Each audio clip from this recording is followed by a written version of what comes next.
Hello, my name is Marcus. I'm the compiler of a collection of therapy quotes entitled 1001 Windmills of the Mind. Shrinker man, put me straight if you can. Free me of my ticks and twitches. Disconnect my latent switches, shrinker man. I'm not a shrinker, man. My disclaimer, I'm not a shrink, I'm not a professor.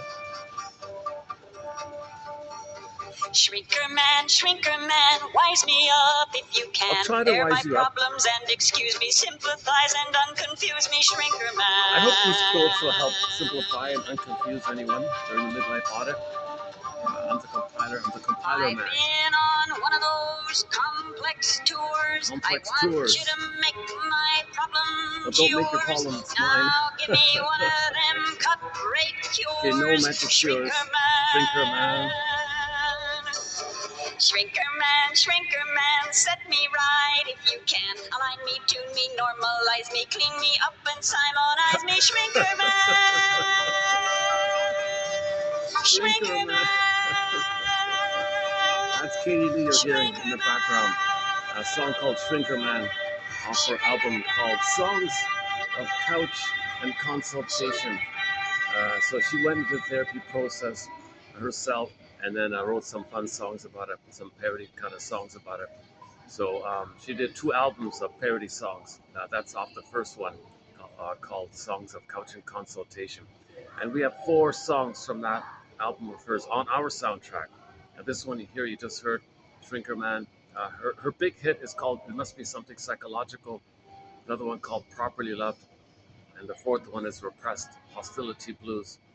Um, her second album, her sequel, it's okay, but there's no real. Um, it was okay. The second album is called Life is a Bed of Neurosis, like a play on roses. Oh no, sorry. Life is not a bed of.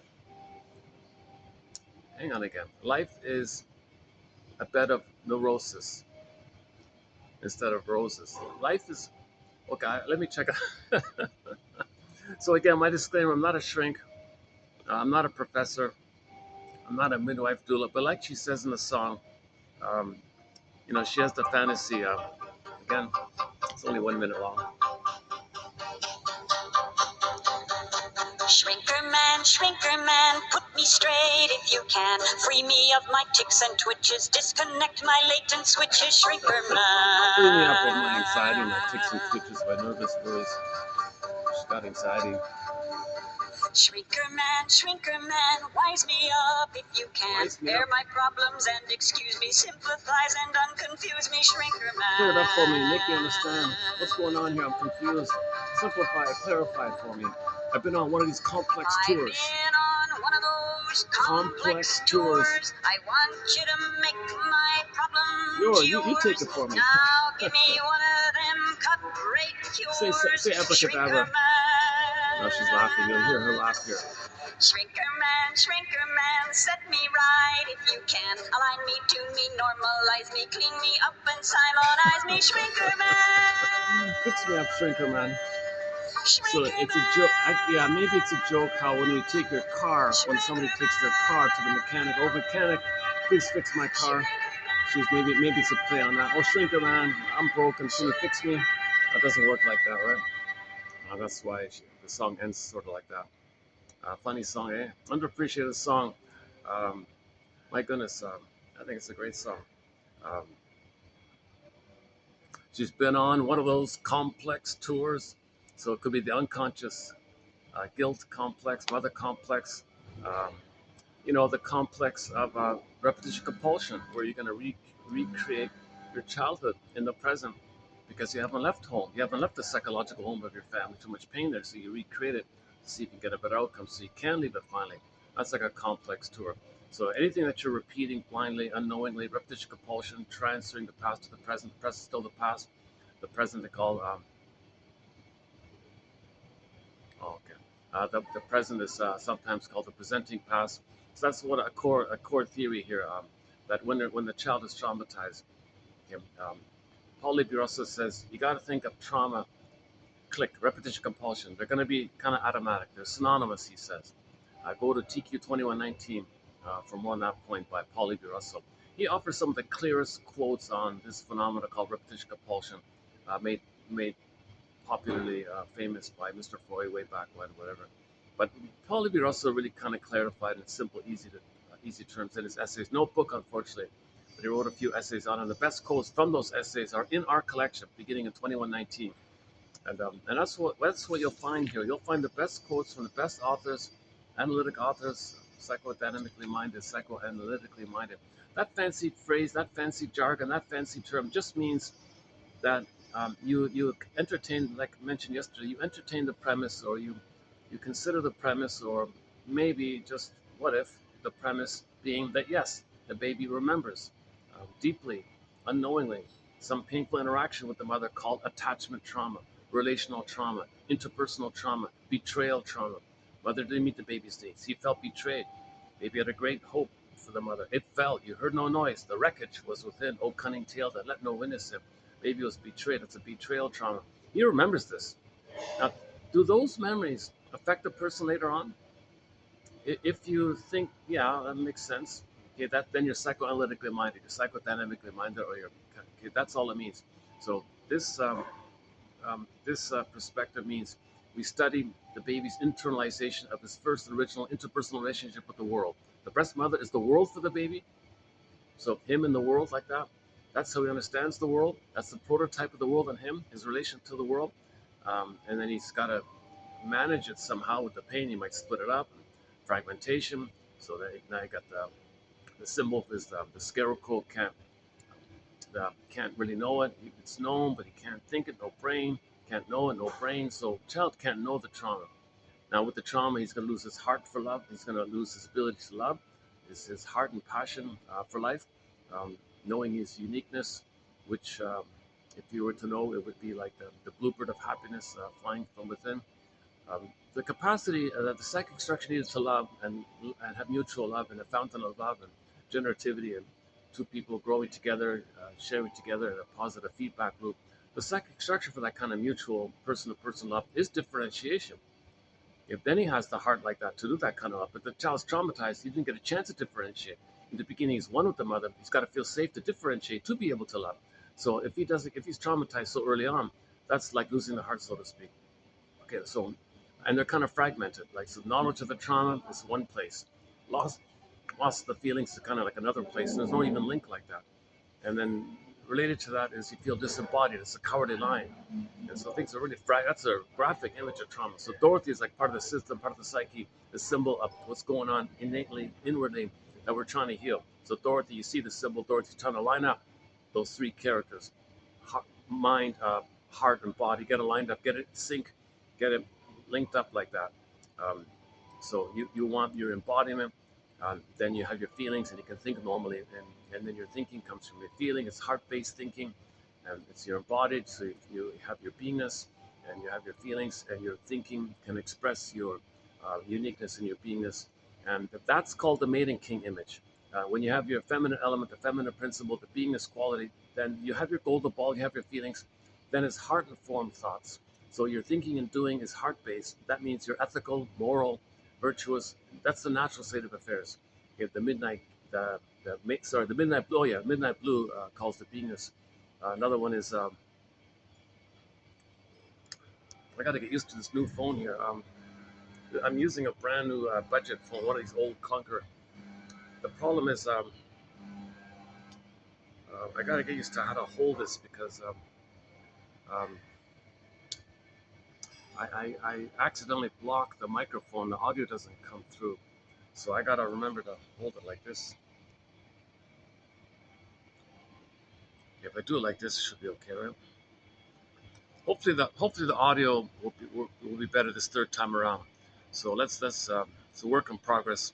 Um, so I've been using this really excellent little budget phone, basic budget, excellent phone.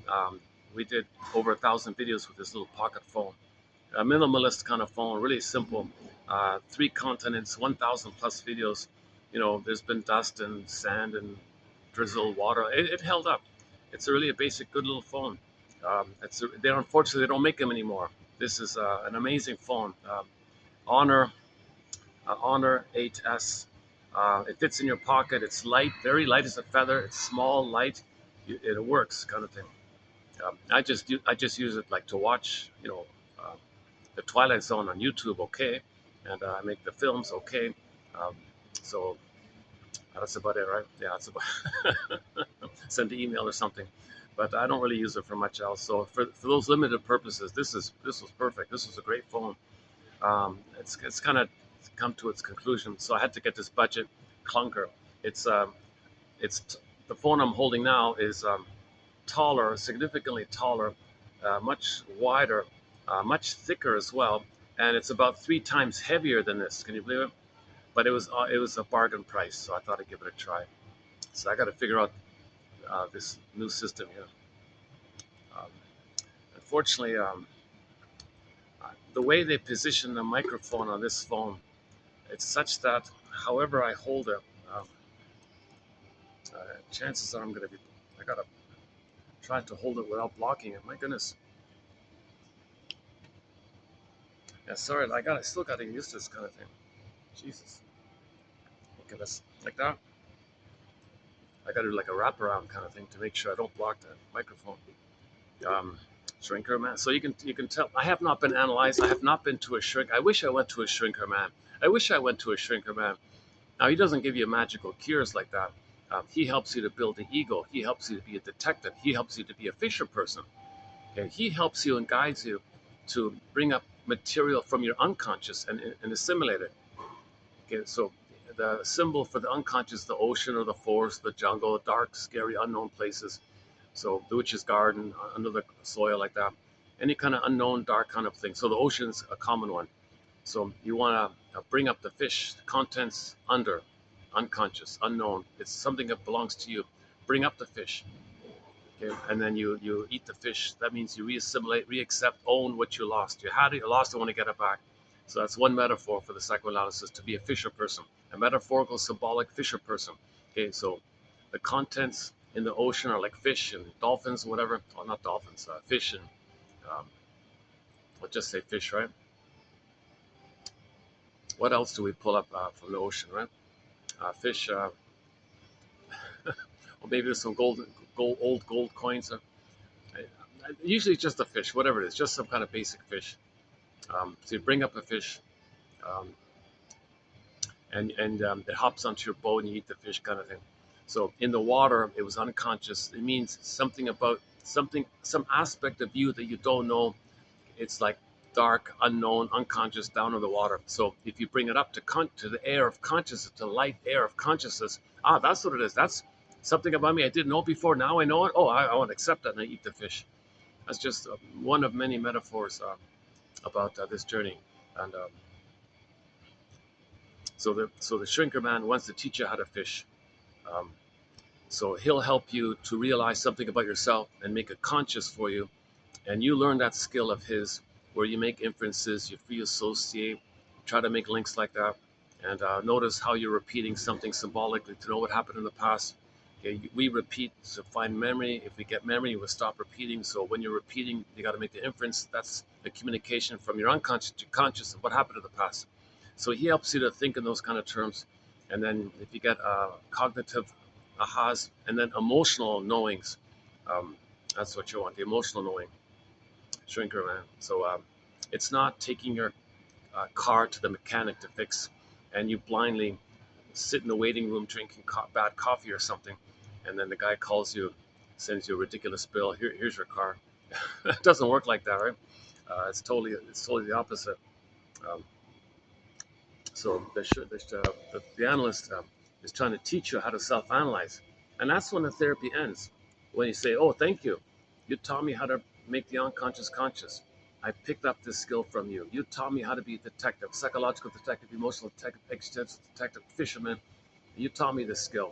I picked it up from you. I learned. I can think like you now. I got that attitude and that orientation, where you for example, look for a pattern when it began to see a live here and now example of it to make a link like that. And and so this kind of attitude, I think I got it now. Thanks very much. I'll take it from here. So you want to internalize how he thinks, then you're good to go, kind of thing. Then you continue it like that. It's a lifelong process. It's not a magical end. There's no magical ending here. Right? I just want to get you back on track to the healing track. See, we're trying to heal, but we're frozen, so he helps you to loosen things up so you can keep on fishing. So we want to fish, but we don't have the rod, we don't even have the boat, we don't even know where the ocean is, so he helps you, sets you up, I guess. So once he teaches you how to fish, then the therapy ends. Thanks very much. I'll take it from here. Then you analyze yourself. So you reflect on yourself, that kind of thing. So I guess her song was saying, gee, I don't want to do all this work. Um, just treat me, just give me one of your cut rate cures, Shrinker Man. Funny little song, yeah? We'll play it again. Uh, it's only a minute long, right? Let's see, where is it here? Oh, here we go.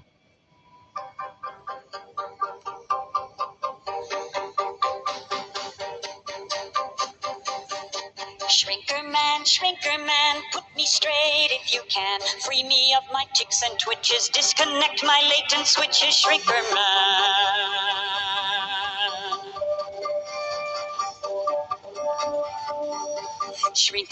Shrinker man, wise me up if you can. Air my problems and excuse me, sympathize and unconfuse me, Shrinker man.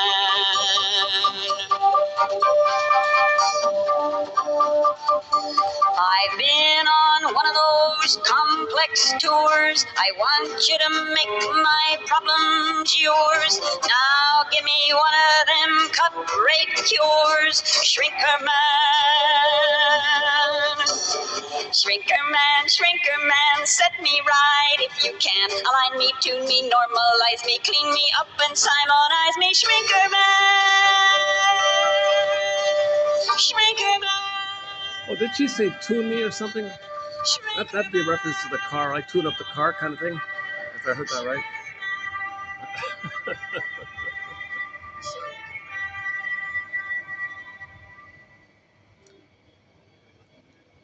So, yeah, so these quotes are helping you to be your own shrinker person, shrinker woman, shrinker.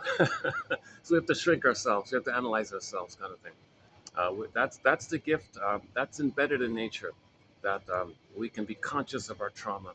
And we're the only ones that have this capacity to be conscious of our trauma. We need that consciousness of our trauma um, to now know what we couldn't back then, so then we can then feel what we couldn't have felt back then. That's called abreaction, catharsis, okay? And then you get your feelings back. The image is the firebird flies up. So, so before the firebird can fly up, you hop in the back of the firebird, you ride the firebird, that's the feelings coming back, and the pin pops out. So one back to Maiden King, the image for trauma was the baby was traumatized at birth. Uh, the baby came out, well, they don't say it directly, but basically the baby came out of the uterus, and the mother was loving in the uterus, so there's a good mother like that, but the baby was traumatized. So the baby saw the mother flip as a wicked stepmother witch kind of character. Same woman, but she, because what happened was they removed the cord. And when the cord and the placenta are removed, the baby thinks he lost his mother. He's enraged at her. Where'd you go, mother? What did you do to me here? What a betrayal. Well, you abandoned me. You're terrorizing me. He's so very scared like this wicked mother like that. So, um, in response to um, the fear of losing his mother, he's got to freeze up his soul. So his emotional body goes numb. So the pin in the collar means below the collar, they're not going to feel. The jargon is flat affect, athemolexia, no feelings for your words. So you go numb, so to speak. So um, the symbolism is you take Snow White, put her in a coma in a box, sleeping in a box in the forest, okay? Or Miss Echo, the symbol for the beingness, Miss Echo in the narcissist myth. Okay, she's in the forest and she turns to a statue, turns to stone. You know, so you're not feeling, because the beingness and the embodiment and the sense of ontological self, sense of self, feeling self, emotional body, all this hum, whatever you want to call it. So the hum is gone. Now you feel like the velveteen rabbit, the stuffed rabbit. You feel like the stuffed rabbit. So you don't feel really alive. You don't feel really real. So the pin is there. That's the sign of trauma. So another way of saying it is that the beingness quality flash frozen. It's frozen, petrified, turned to ice, turned to stone, wooden. Sometimes the beingness is symbolized as a princess, and the princess might be locked in a tower, etc. But if the trauma is very severe, if the curse is really bad, and the person because the trauma is so great, can't really be themselves anymore. The beingness morphs into some animal and it flies away. So one version it turns to a dove or a swan or a raven and flies away, or turns to a wolf or a bear or whatever, just runs away.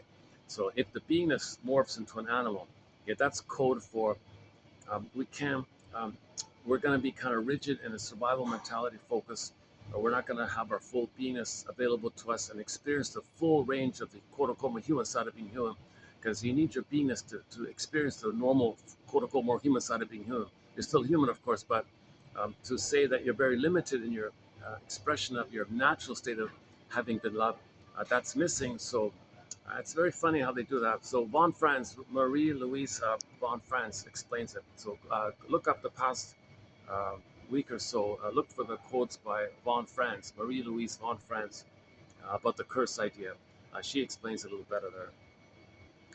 So in a myth or fairy tale, if you see a character that turned into an animal or something, or half animal or something, that means that the trauma is such that the person can't really be themselves anymore. They're cursed and that kind of thing. So, kiss the frog, he comes back. So you're nice to yourself, it comes back or something. Or,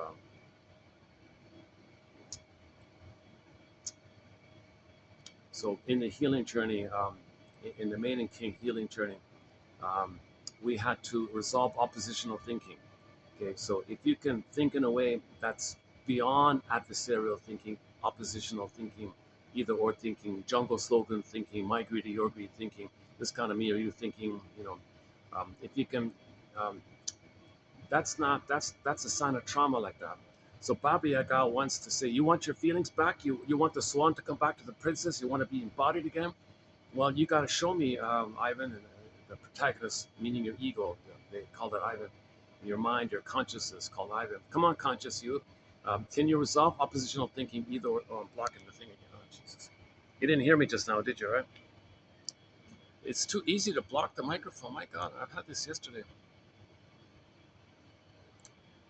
It's so hard to hold this thing without blocking the. Yeah, sorry about my little complaint. I'm really tempted just to go back to my old phone. I miss this phone immensely. Um, Problem is, there's too many. I've been suddenly the battery shuts out. I lose the video. It overheats. I lose the video. The storage suddenly says it's full, and I lose the video. It just shuts down. I got all these immense problems. So if I use the battery backup, I can at least use the old phone to play some songs maybe. So I was thinking in those terms. So I'm gonna hang on to the old battery at the old phone to play some songs. Should we play another song? So the problem is we weren't properly loved. Put it this way. Oh, okay. Back to Katie Lee. Let's play another Katie Lee song. I haven't played her song in such a long time. It's been years. So here's another one from the same album by Katie Lee called "Properly Loved."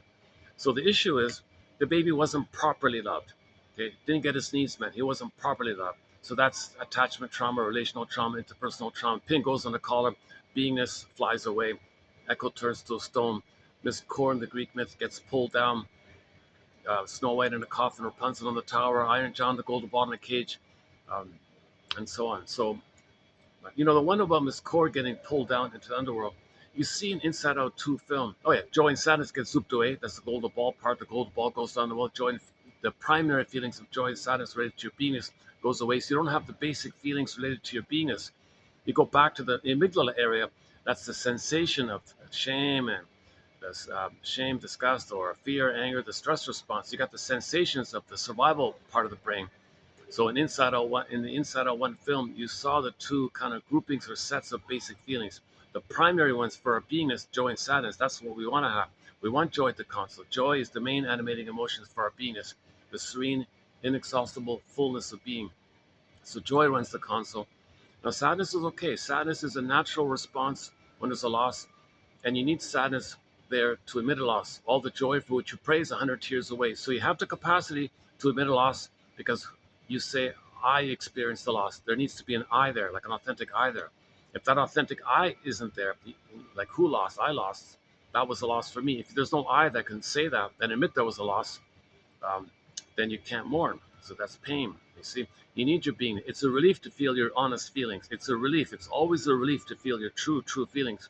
So sadness is a true feeling. It's not pain like that. It's actually not pain. It's a relief. You're healing. It's a grieving healing. It's a mourning. That's the issue of all this what this therapy is about. Because if the beingness is missing, they don't feel the pleasure with joy there, and they don't have the capacity to more losses because there's no beingness for the sadness to stand on.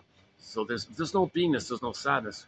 Yeah, so I mean, you can't feel the sadness. You need a beingness to feel the sadness. The psychic structure needed to admit a loss is having an I there, like an authentic I, but a trauma that I didn't get a chance to be there. If the baby's traumatized, terrorized with the mother, where you didn't feel safe enough to have the I, so the baby's supposed to feel safe with the mother for the first 4 to 5 months to hatch out of egg with her.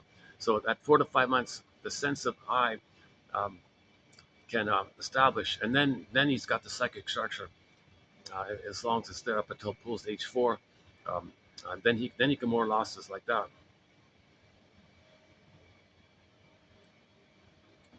So let's play Katie this song "Properly Loved." I don't think we've ever played it, have we? Maybe once a long time ago. Here's another song. So she says here, the problem, Shrinker Man, is I was never properly loved. If I were properly loved, well, that's a different story. But I was never properly loved. Oh my God, I wish I were properly loved. I was never properly loved. Okay, meaning secure attachment style. If the baby gets a secure attachment style, we say he was properly loved. If he gets an insecure attachment style, he was improperly loved. Okay, that's the mother was invalidating, the mother was gaslighting, the mother was double biting, the mother was using the baby, shaming the baby. The mother might shame the baby because she's trying to remember that she had been shamed by her mother, but she doesn't remember it. So she shames her own baby in an attempt to remember that her mother had shamed her. See, what the mother did was she did the Faustian deal, the Faustian bargain. The Faustian, she made the Faustian pact. Where her mother shamed her, she becomes a shaming mother, shames herself. Too painful. So she has a baby, and to not feel that she's shaming herself, she needs to shame the baby to make her unaware that she's shaming herself. She needs somebody to hate so she doesn't feel that she's hating herself, although she is hating herself because she sells her soul when she makes the Faustian pact. Okay?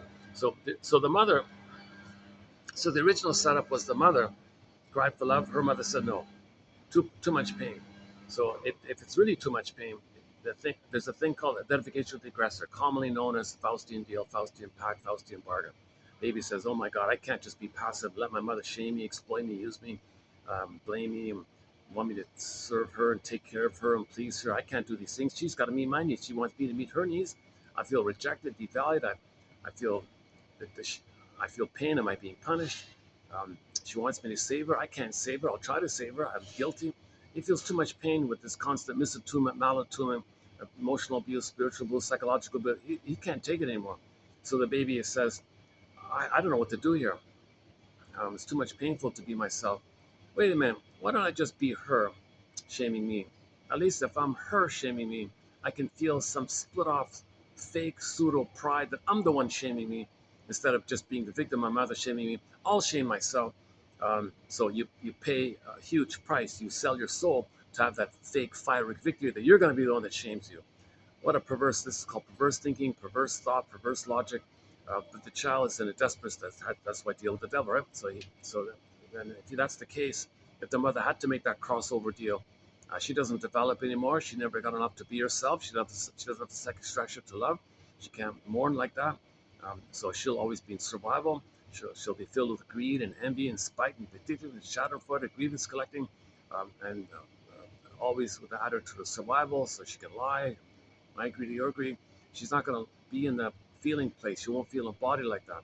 Of course, the pin goes on the collar for her. Her soul is turned to stone, echo and statue. So, um, okay, so if the child, if this mother identified with her mother, made that Faustian deal, so due to repetition compulsion, she's going to repeat what happened to her in an attempt with the fantasy that in repetition compulsion, if we replay the thing, we have a fantasy that maybe we can change the past, undo the past, correct the past, get the love that was needed back in the past, get her needs met in the past. That's a confusion about repetition compulsion. The thing is, there's no time in that brain. There's no time there. There's no time there. All time is that time. So you just use the present as a new addition to the past. So that's why you transit the past to the present and see the present as a new addition to the past. Yes, materially you get the present is the present, just like externally kind of thing. But emotionally, in terms of what you're really doing, you're regarding the present as a new version of the past. So when you replay that scene with the mother, and she hurt you in new situations, you don't play yourself anymore. You play the mother who shames you. Now, how's that going to work? So the person doesn't want to feel that. So they do what's called scapegoating, externalized living, uh, projection, transference, blaming. Find someone else to shame to distract them, get their attention out to make them unaware that they're shaming themselves. So they need somebody, the mother needs somebody to shame and scapegoat and hate so she doesn't feel she's doing it to herself. That's the Faustian deal. She sells her own soul, she hurts her baby to get the power of the mother who did that to her because she's got it. Why did the mother cross over? Well, it's called attachment theory. All babies must have a mother. They must connect to the mother. They must have someone aligned to the mother, even if it's perverse and painful like that. No baby would make it without any kind of link to the mother. If that's the only link to the mother, mother, you mean the only link I have to use to shame myself? That's the only way I can have a mother is I got to shame myself. I got to I got to hurt myself to feel a connection to you because you're doing that to me, and you want me to be one with you because you didn't get your narcissistic supply, and you want me to mirror you and be like you because you didn't get the oneness that you needed back yourself when you were nursing back in your time, and you're trapped in the mirror and you're looking for a narcissistic supply, and you want me to give you a symbiotic oneness for you. So I got to be like you to maintain the oneness that you missed, that you need. So the mother's doing that. So the child gives himself up to make the Faustian deal to please the mother. He's pleasing the mother to get an attachment. The cost is he's got to sell him. He's got to shame himself. See, mother, you shame me, I shame me. We're one. Do you feel pleased? So that's attachment theory. He's got to make this perverse thing to get the attachment like that. So now that he's her, okay, due to repetition compulsion, he'll shame himself to please the mother. Dysfunction means you're pleasing the mother. Dysfunction means loyalty to the mother. Dysfunction means protecting and still trying to save the mother. Um, so, see, mother, I'm trying to save you. I'm one with you. I'm trying to save you. You wanted oneness. Your mother didn't give you oneness. I'll give you the oneness. I'll be the mother that you needed. Your mother didn't love you. Well, I'll be the mother. I'll fill in for that. Maybe can't do it, but that's why he's endlessly, timelessly loyal, trapped in this kind of Faustian deal, and he never got enough love to be himself. So he's got to keep repeating in a relentless, insatiable, relentless hope. Now, this kind of trauma leads to addictive use. So when there's addictive uses, addictive behavior, smoking, drinking, and that's sort of the one theory, but the underpinnings of all addictive type of substance use, emotional eating, cookies, food, gambling, all that stuff, because of the pain going around. So that's sort of a side. Okay, let's turn this. Let's turn this.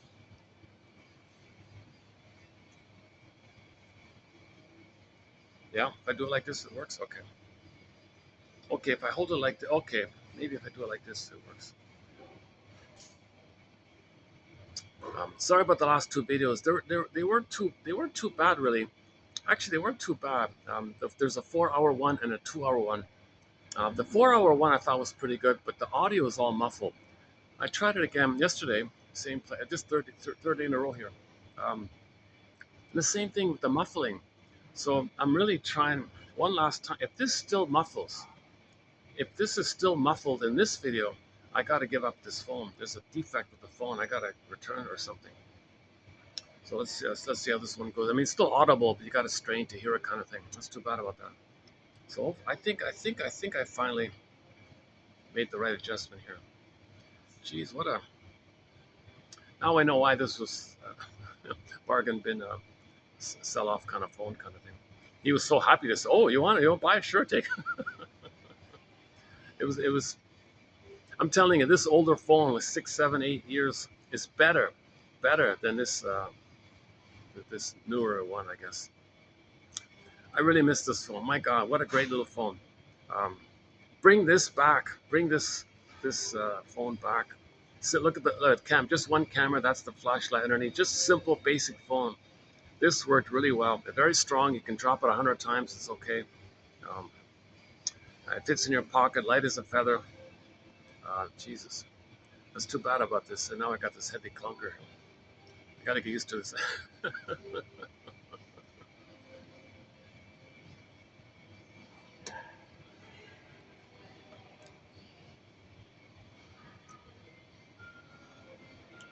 right? So we're talking about a mother here, right?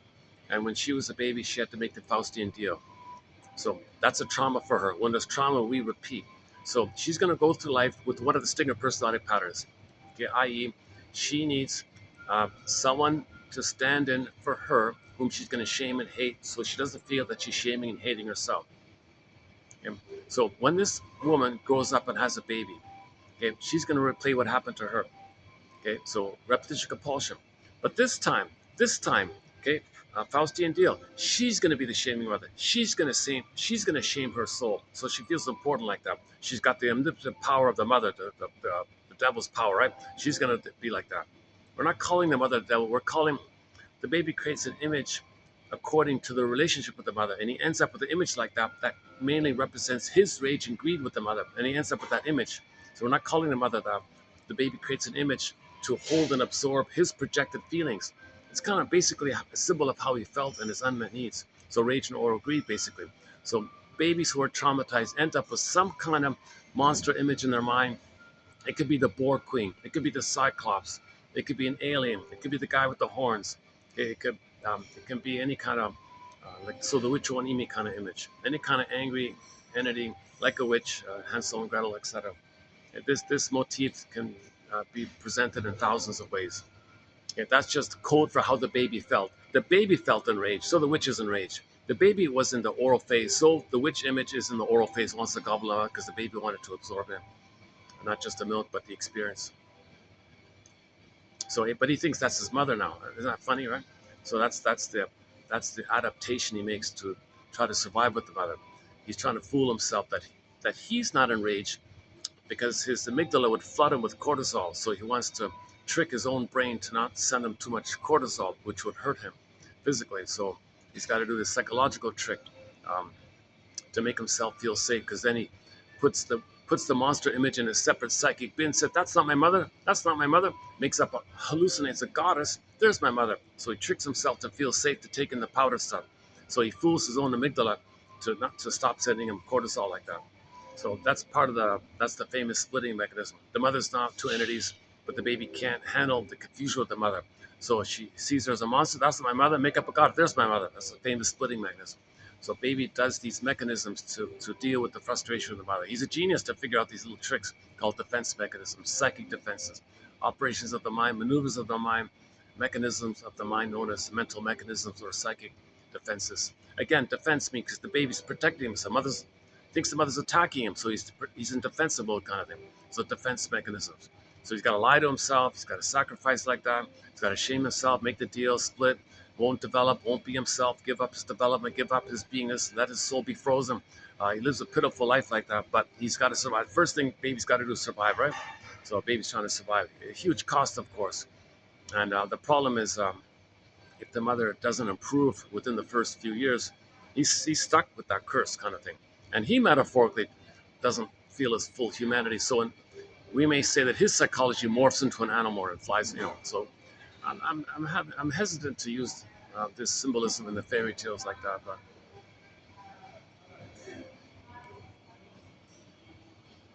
okay, so this mother grows up, has a baby. Aha, aha. In every new situation, she plays that infinite loop. That mother's trauma is in a state of is in the part of the brain that does not know time. It's timeless, timeless. That's why they say you live forever, because there's no time. If you think there's no time, it's like you live forever, because there's no such thing as time, so you live forever. Plus, the person can do it their whole lives. It's the same time like that. It's infinite seared in loop in the survival brain. That part of the brain doesn't know time. The amygdala does not know time. Okay, lizards don't know time. That part of the brain is sometimes nicknamed the iguana brain, the lizard brain, the crocodile brain, the salamander brain, um, the chameleon brain, the gecko, iguana. I like the iguana brain. Just to change it up, I've been calling it the iguana brain. We're just nicknaming that part of the brain because that part of the brain, like those creatures, only care about survival and reproduction. Just the basic instinct to survive and reproduce, like a like a chameleon, or whatever, or a iguana. You don't see iguanas hugging their babies. There's no the mammal, like the feelings, the body, the warmth. That's the middle one. See, but the middle one's frozen, and you go back to that one like that. And then your cortex just gives you cover, like camouflages and excuses and rationalizations to fool yourself and others. But your real agenda is to survive. So you fool yourself and others with what's called rationalizations, flimflammery, duplicity, lies, rhetorics, propaganda, advertising tricks, PR tricks, any kind of deceptive talk, double talk, all this kind of, it's just to make you unaware of the pain. Although ironically, it's the pain that causes that trickery in the mind because you're in survival mode. You got to fool yourself and others. So it's a little bit chameleon. Yeah, it's a little. Yeah, maybe we can go with that chameleon one. Yeah, it's the chameleon brain that's causing the cortex to come up with these shape-shifting things.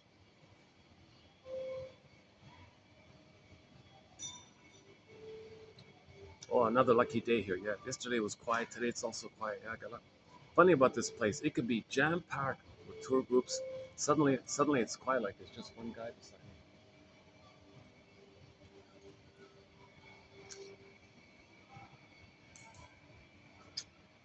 Okay.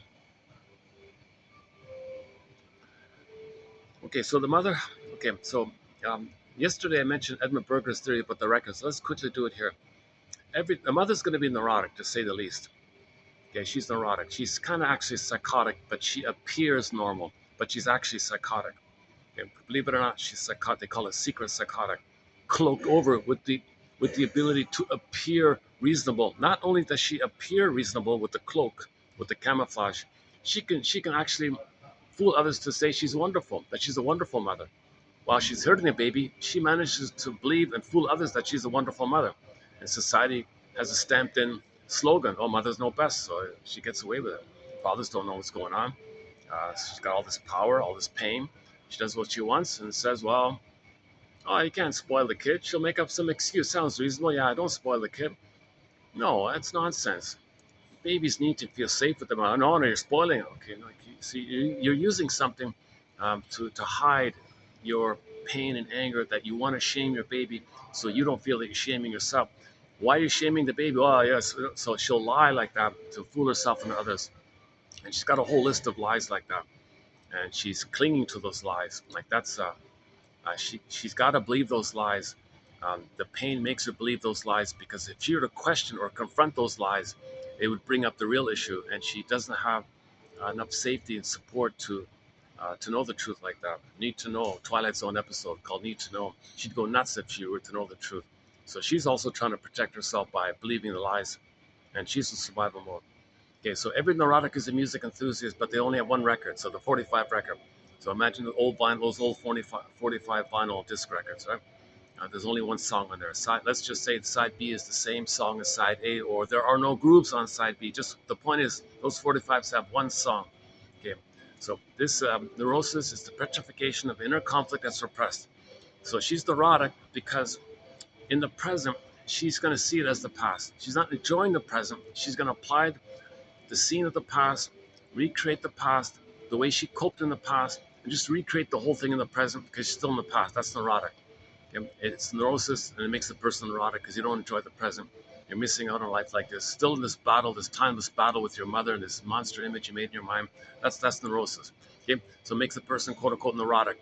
Every neurotic is a music enthusiast,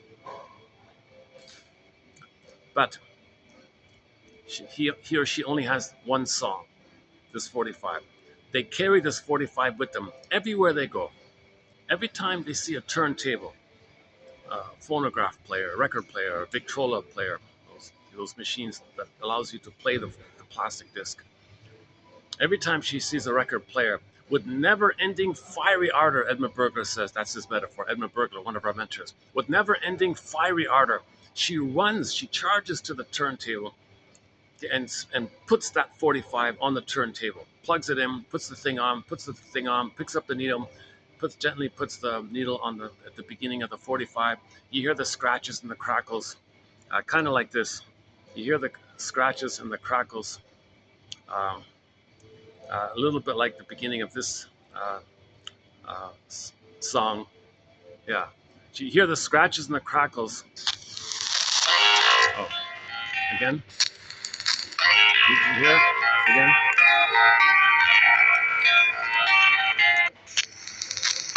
It's only for half a second.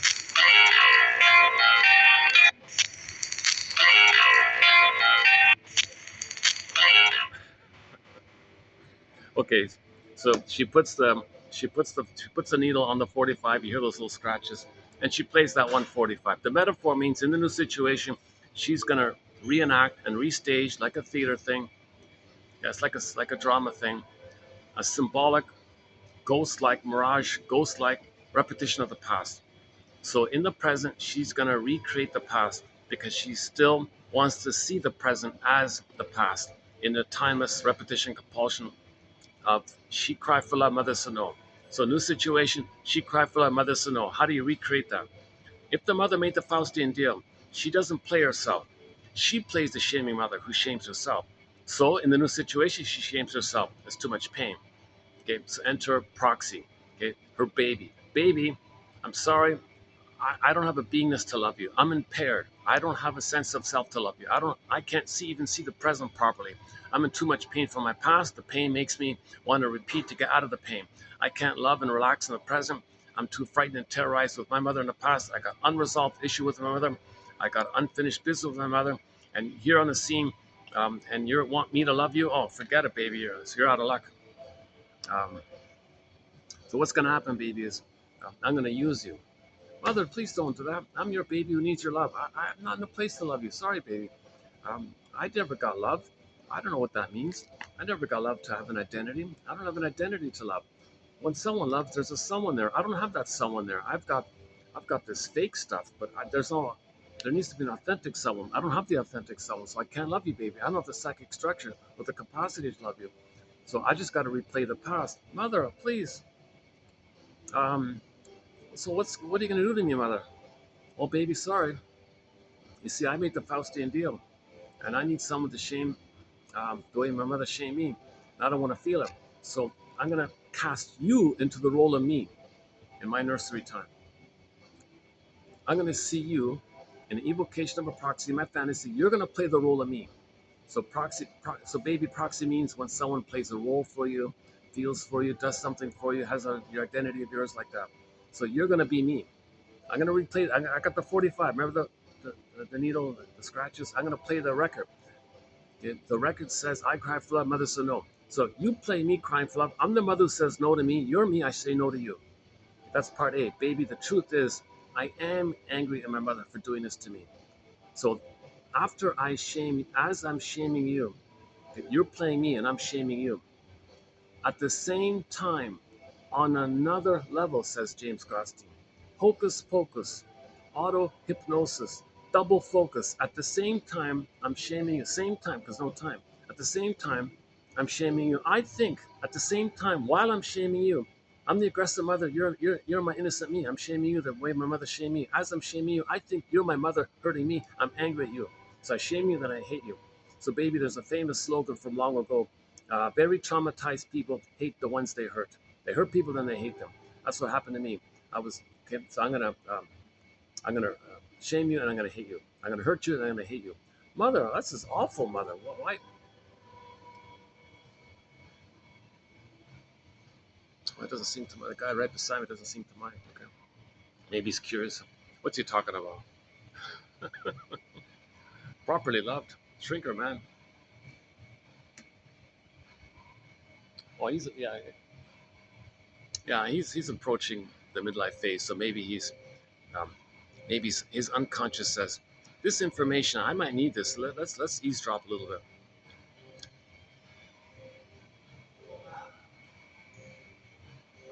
Okay, so let's just recap here. Repetition compulsion. The mother wants to cry for love to get her needs met.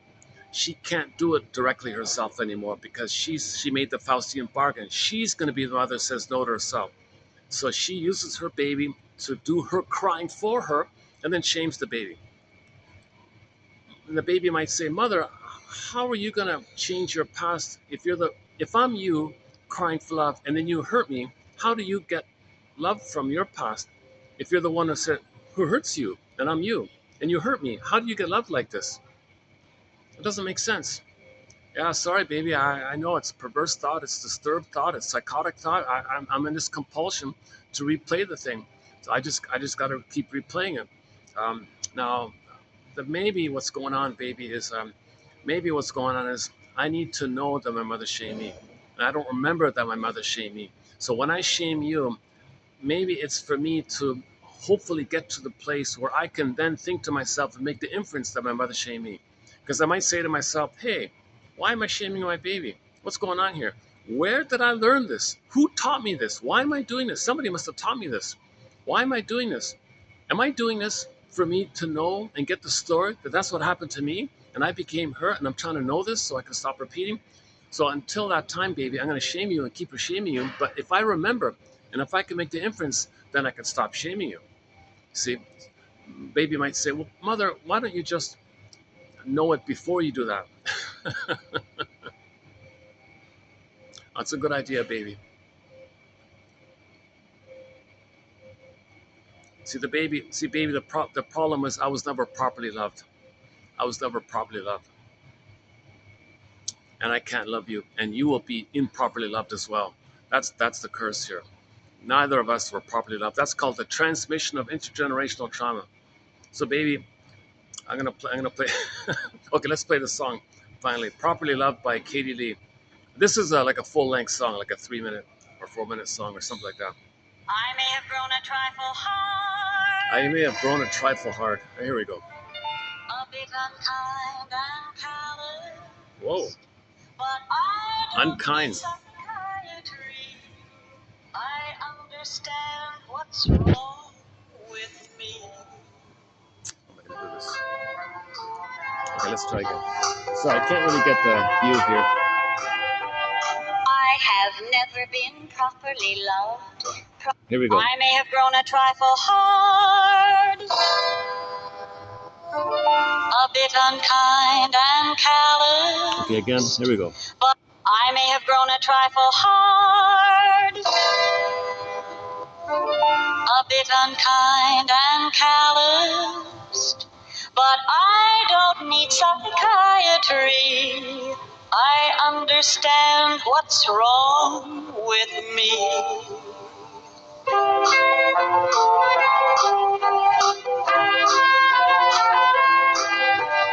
I have never been properly loved, properly loved, properly loved. But when I am properly loved, it's bound to rearrange me.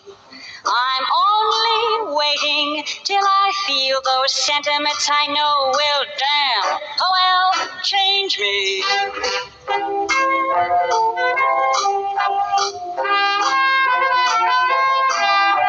I have never been properly loved, properly loved, properly loved, because I've not been properly loved. I'm lacking in essentials. Though I'm a stinker, love will show that underneath I've got a great potential. In the love of a daddy and a mommy, 3 husbands and a brother, there was some pretty good stuff. Oh, it's not that I haven't been loved, I haven't been loved enough.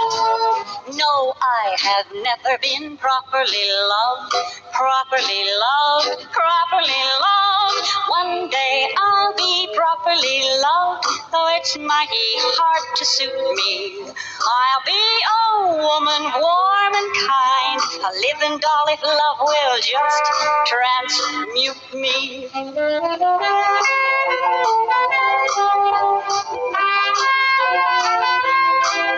In the love of a varsity backfield, 2 admirals and a sailor, and there was some pretty good fun. Oh, it's not that I haven't been loved by one who made me feel most properly loved, properly loved, properly loved.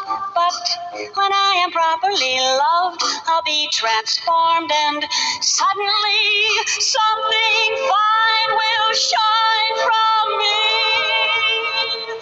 When I am properly loved.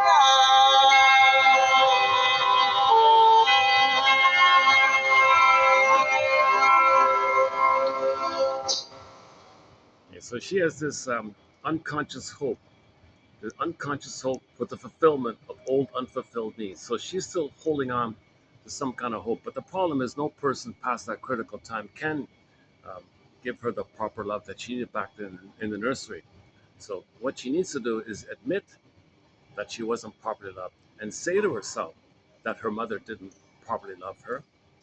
Why didn't her mother properly love her? Mourn the loving mother that should have been there. And that's the resolution. That's the healing.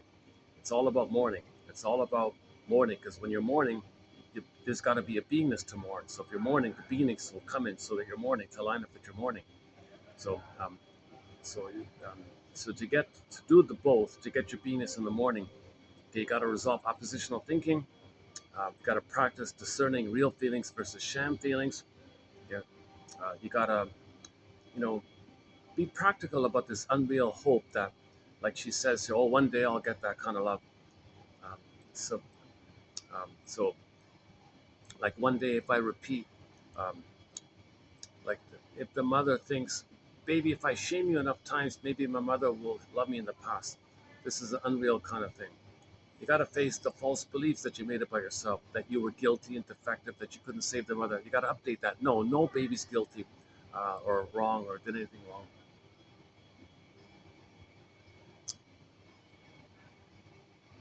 Should I change here? Let me see. I could.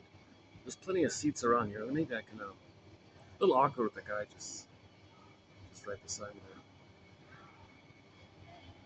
there. That happens once in a while. Somebody's curious. They sit right beside you. Let me. I'm gonna need to pack up here. Hold on a second. Hey, give me a minute to pack up and let's move over to one of the other chairs. Hold on a second.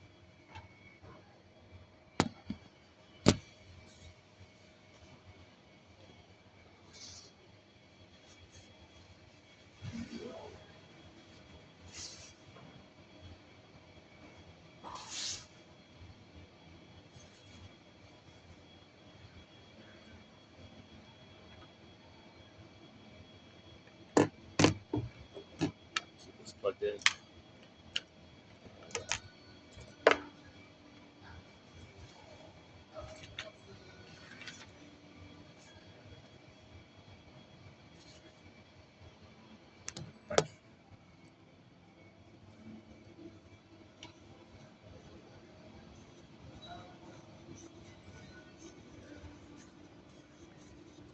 Oh, here's not bad. Yeah, let's go here. These are the new.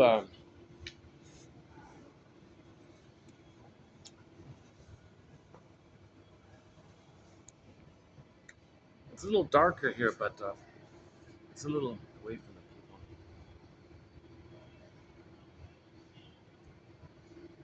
Okay, let's try this. Hi, hi.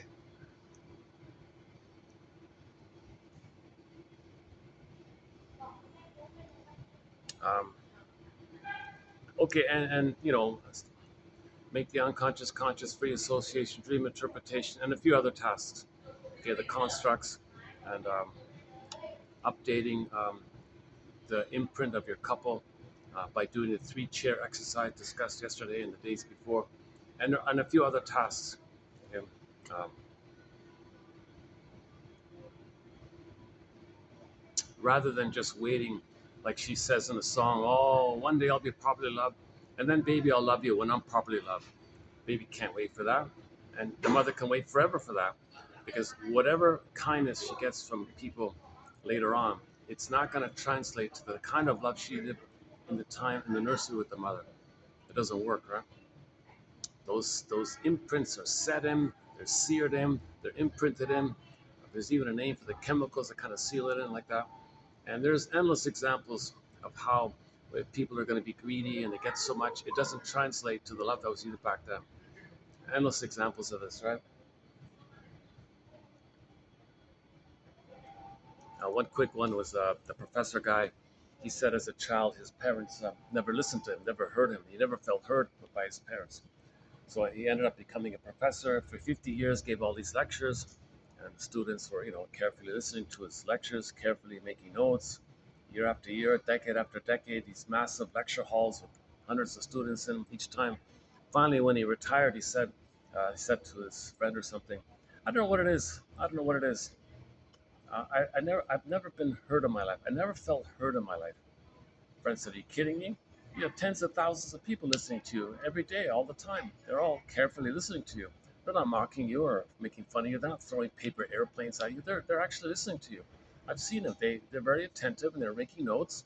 They were good students. They were very carefully listening to you. See, it doesn't work. See, past that critical time, whatever you get, it doesn't change what you needed during the sensitive time.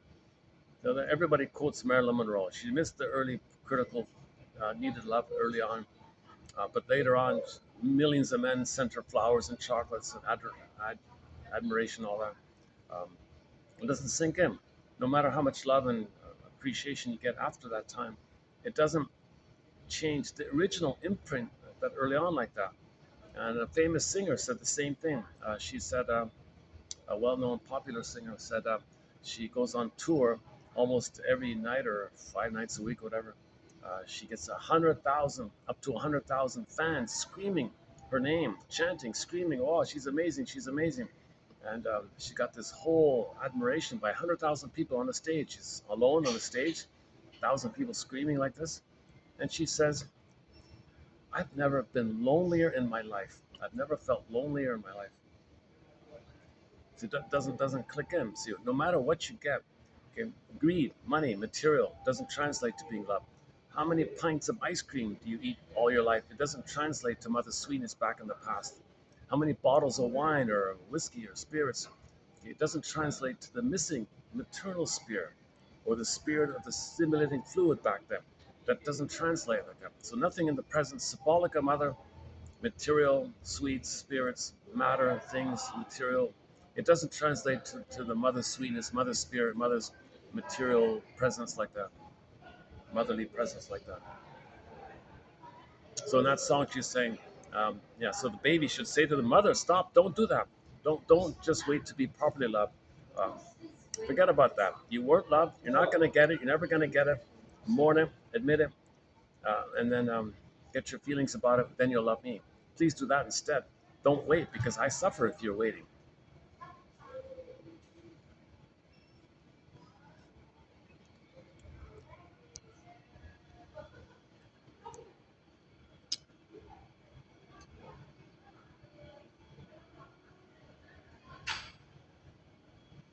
Lighting's not too good here, eh? Yes. All right. I got an early start today. You know, it's funny. This fancy, not fancy phone, this brand new phone, it only gives me 4 hours of storage. Can you believe it? It's about the same with the old phone, right?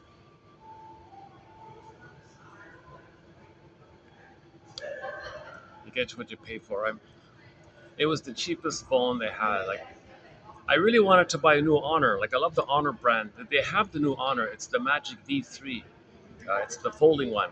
That's it's really thin. It's really nice. I don't really personally care too much about the folding side of it. But what I like about that is, well, it's the latest Honor phone, number one. But number two is it's completely waterproof. You can open it up and drop it in a fish tank with the thing on, and you see the goldfish swimming across, and the phone is on in the fish tank, completely waterproof. So I loved it for that feature. Um, this clunker, if I get one drop of water, I think it'll be gone. This, this basic one, but it's kind of like a no name. Or no, I don't know what's going on with this phone. It might be a. Never mind. Maybe it's better than I think it is. Um,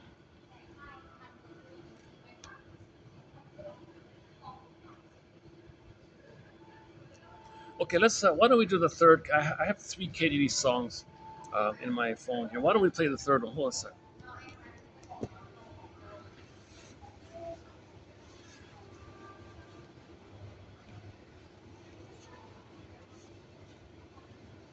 So this will be Katie Lee Day here. Appreciation of Katie Lee. I gotta keep this thing plugged in. Okay, let's play our third Katie Lee song. It's her big hit. It's called "It Must Be Something Psychological." It's really quite explainable.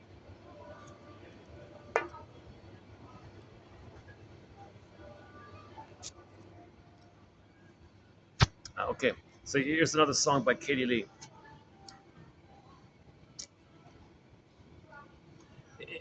It's also about unfinished business with the mother. So in this song, you're going to hear how. Um,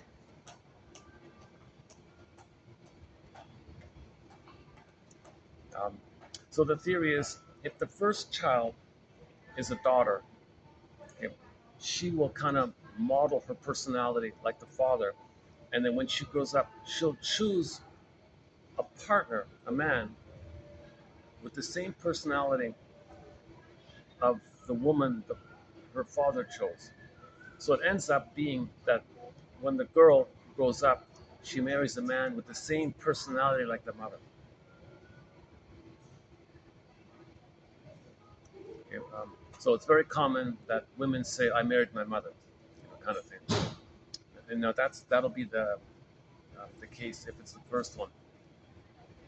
The second one it'll flip, and then the third one we don't know, and the fourth one it'll be the flip. So go to Ann Teachworth's video, the last one she gave just before she passed away, about the birth order thing. And we have a quote. I filed it away already. We did a very good quote by Ann Teachworth. Oh, I think it's still maybe I still have it. Yeah, and maybe we'll. Yeah, I'm not really comfortable here. Where else can I go? I got some people just beside me as well here. Is that guy still there? Hold on a second.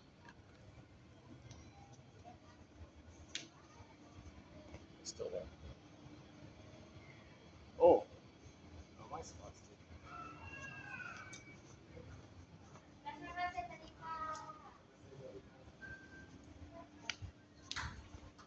Over here. Oh, it's getting busy. Oh, hang on. Yeah, okay.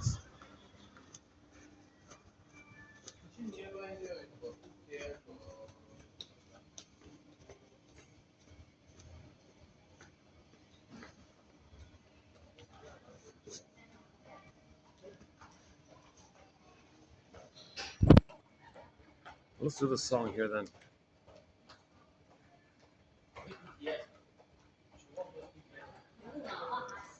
So the theory and Teachworth's theory is that we don't choose partners based on our experience with the parent. We just model the imprint of the parent imprint. So just quickly, the child is sees how his parents relate to each other. That's an imprint. When he grows up, he'll model himself after one of the parents and then choose how they chose. You don't choose about what you want. You just repeat how your parent chose. So, um, so in the I'll read it later. She has an example about a woman who really doesn't like her mother. Like she really would never want to be in a relationship with anybody with her mother's personality.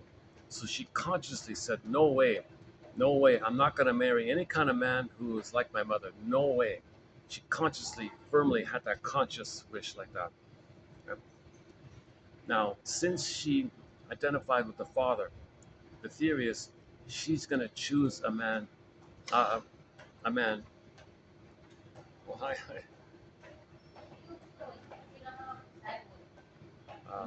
Oh, very nice, friendly stuff here. Yeah. That's the floating manager. They got the main manager, the floating manager, the department manager, uh, and I think there's an uncover manager. I'm not sure. I'm not sure about that one.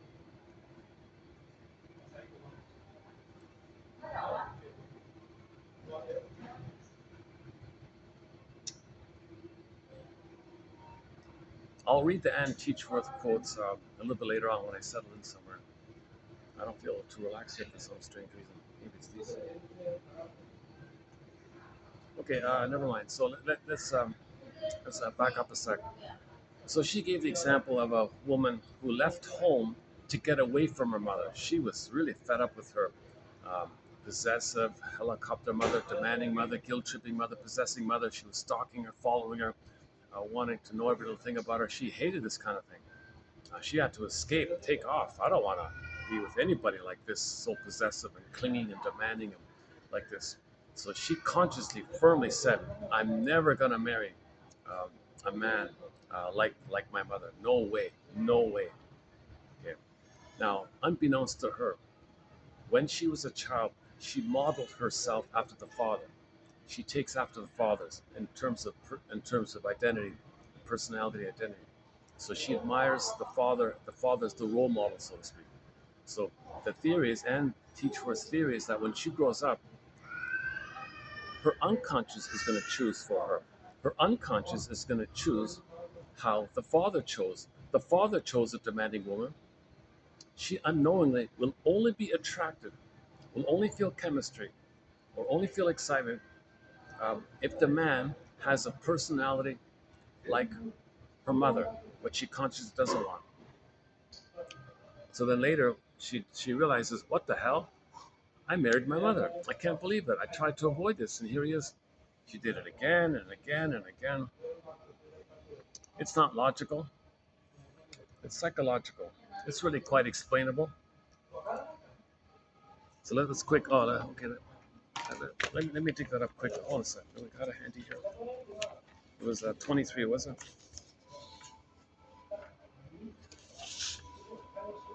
Did I file it away? Hold on a second. What am I doing? I'm kind of behind on the quotes. I'm a little 41. 41. Well, here it is. Yeah, 41. Let me read this quickly. So the example I just gave is here. This one here. And we'll follow up with the song ties into this very well. So here's the quote about the woman. She says, "quote So she's talking to Ann Teachworth, her counselor, and all this. So she's speaking to her counselor. Dear counselor, shrinker woman. Well, she's not a shrinker, just a counselor. Okay. Quote, I married at 17 to get away from my mother. As I look back, oh, you can't hear me, can you? I'm blocking the mic. Oh, Jesus, if I do it like this, I block the microphone. Jesus, this layout is really kind of awkward. All right. I gotta hold it like this so I don't block the microphone. Okay. Again, I married at 17 to get away from my mother. As I look back on my 4 marriages, I married my mother each time. These guys treated me the same way she did. It's as if she was here all along in spirit inside my husband's. They were all like my awful mother, one and the same. I've spent 10 years in therapy working on my inner child's relationship with my mother. Now, you, shrinker lady, you're telling me that all along it's because I'm like my dad that I've picked mates with my mother's personality. The real problem is that I'm attracted to the same kind of person my dad was attracted to, and so I naturally selected the same type of mate he did. Are you bleeping exclamation, yikes, exclamation mark. So she's freaking out here. Unquote. The subconscious goal is to recreate the inner couple, the template. Okay, as above, so below. You create on the out a reflection of the inner state. The inner state is the father was uh, polite or whatever, and the mother was aggressive. That's the template. So you create on the out a reflection of the inner state. As above, so below. The subconscious goal is to recreate the inner couple. Your mother and father's relationship, like it or not, became the basis for all later intimate relationships between you and other human beings in your adult life. Since there were only these 2 lead roles in their relationship example, you will take after one of these adults more than the other. The set of instructions that led you to pick the mate you did was in every sense of the phrase a post-hypnotic suggestion, the quacking. Um, because it functioned without your conscious awareness, controlling whom you would attract, select, and marry. Left untreated, the unconscious inner couple imprint or template will become your only couple imprint for your relationships later in adulthood. Everyone has a subconscious map of the world. It's what guides you daily, minute to minute, person to person. You may decide what you'd like to have in a mate. That's your conscious wish, right? But there's an unrecognized, programmed part of you that decides whom you get, and you have little say about its goal.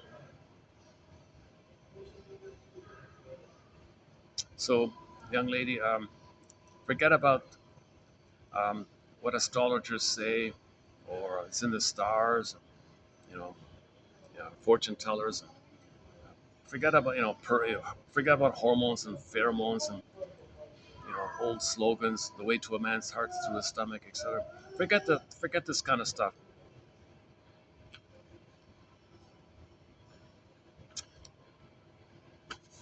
And the follow up is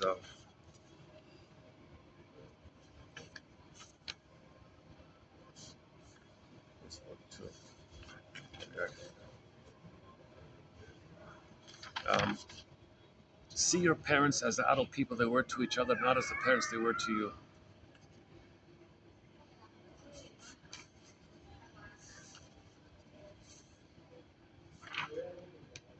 42. Okay, in 42, we talk about how to get out of this with the three chair exercise. That's an important one.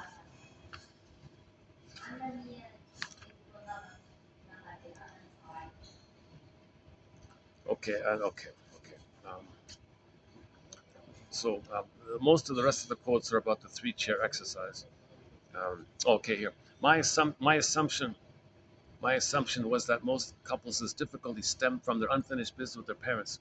Now I believe that a couple's difficulties reflect the unfinished business from their parents' relationships.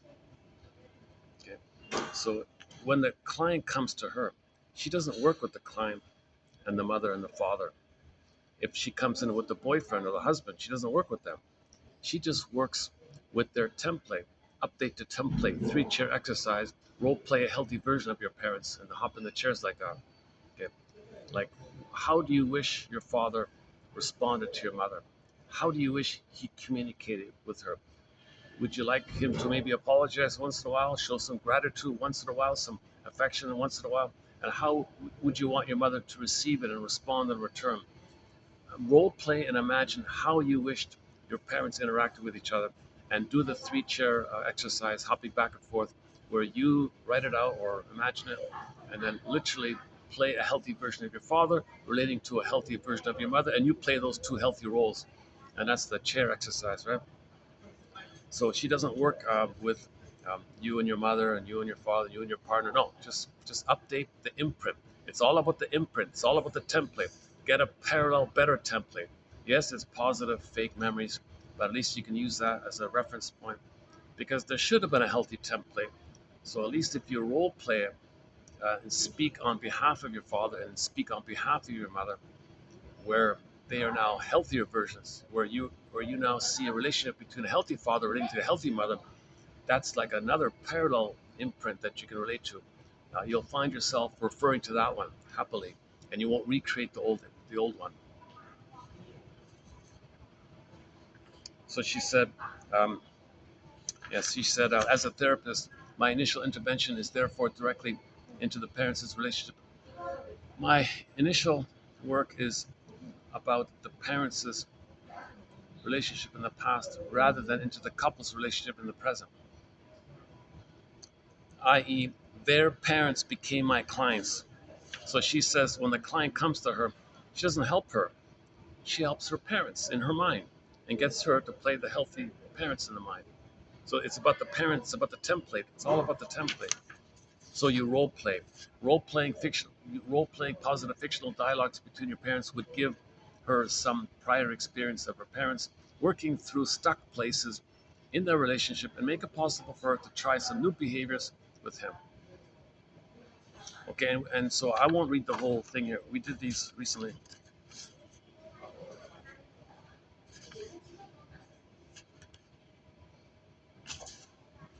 Um, we focused not on the unmet needs of the unhappy couple who walked into my office, but on the unmet relationship needs of the two unhappy couples who floated in with them, the ghosts of their parents. You work on that. Okay, so these quotes, we discussed them already and they're coming up as well. Okay, so back to that quote about the four marriages. So she married her mother again and again. It's not logical. It must be something psychological. It's really quite explainable. The mother was emotionally unavailable, but her father chose this emotionally unavailable. So let's go to the song here. In the song, um, the mother was emotionally unavailable. She's the first kid of the couple. It's a daughter, so she role models after the father. The theory is the first child is gonna role model the personality of the opposite parent. So if the daughter's born, her personality will kind of take after the father. Now, if that father married an emotionally unavailable, unattainable, distant, aloof, cold, whatever, um, uh, wife, yeah, this daughter is not going to choose what she wants. She's going to blindly imitate and mimic and choose how her father chose. So the daughter is going to end up with a man just like his mother. It must be something psychological. This is her big hit.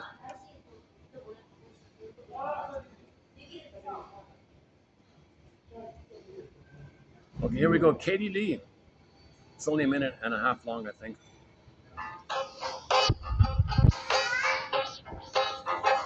It must be something psychological. It may be something very physical that makes me feel the way I do whenever I'm in touch with you. I think it's something strange and mystical. It might be something very chemical. What is this force between us two that makes me gravitate to you? I know you're not my ego ideal, you're unlike my father or brother, but the way I feel does not become a sister, a pal, or a mother. Still, it must be something psychological. It may be something very physical that makes me feel the way I do whenever I'm in touch with you. It's something psychological.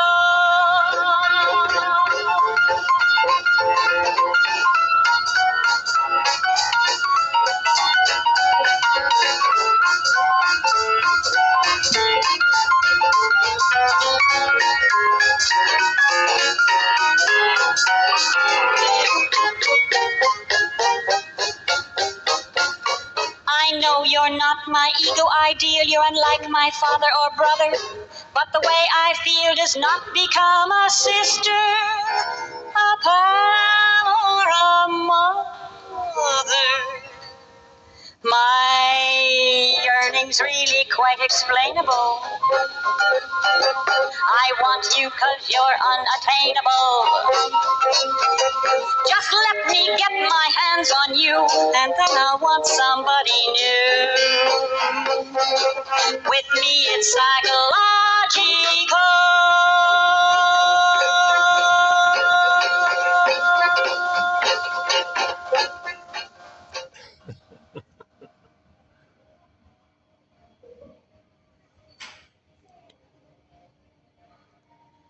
Yeah, she says though it's not mystical, it's not astrology, it's not chemistry, it's not physical. Oh yeah, the way to a man's heart is through his stomach. She says, or the way to a man's heart is through his fill in the blank. Maybe she made a joke like that. It's psychological. She's got to marry someone with the personality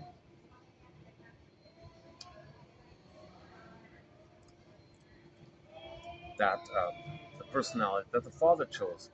So her father chose an emotionally unavailable woman,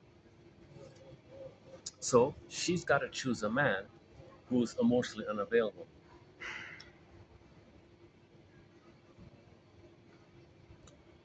Now, let's say the first child is a fellow, a boy, right? So the boy is going to role model his personality after the mother.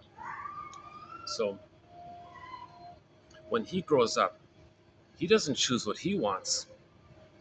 He chooses a woman with the same personality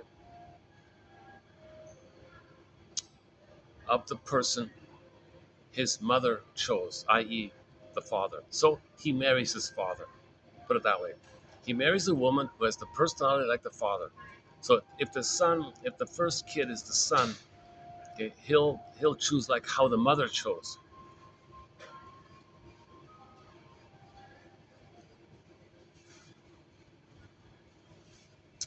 Right? Let's say the son didn't like the father. Well, he'll marry a woman with that father's personality. What the hell? And the common pattern is if the are opposites, your relationship will be opposites. If the parents were alike, then your relationship will be kind of like attracts like.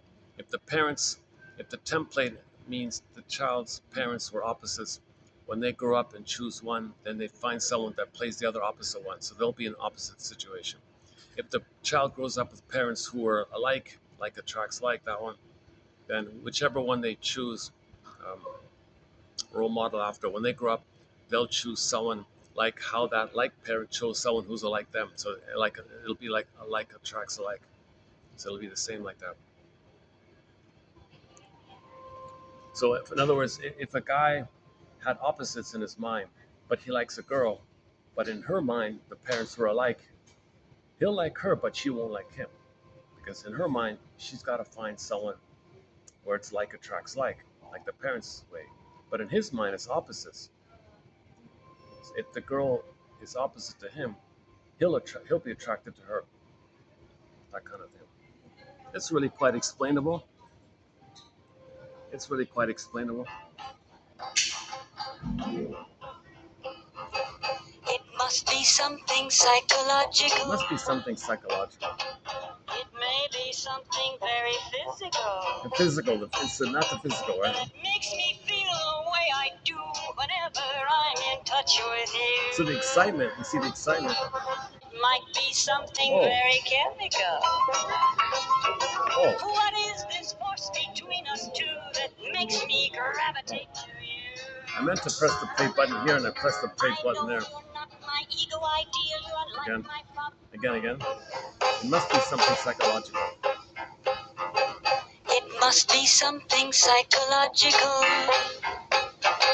It may be something very physical that makes me feel the way I do whenever I'm in touch with you. I think it's something strange and mystical. It might be something very chemical. What is this force between us two that makes me... Okay, this force, this compulsion. The force is called repetition compulsion.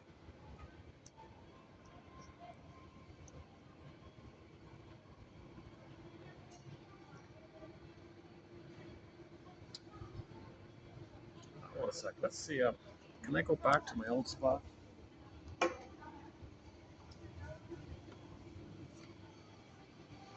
Oh, yes, I can. Oh, good. Well, let's go back to my regular spot. For some reason, I feel a little awkward here. Hold on. Hold on a sec. Give me a minute.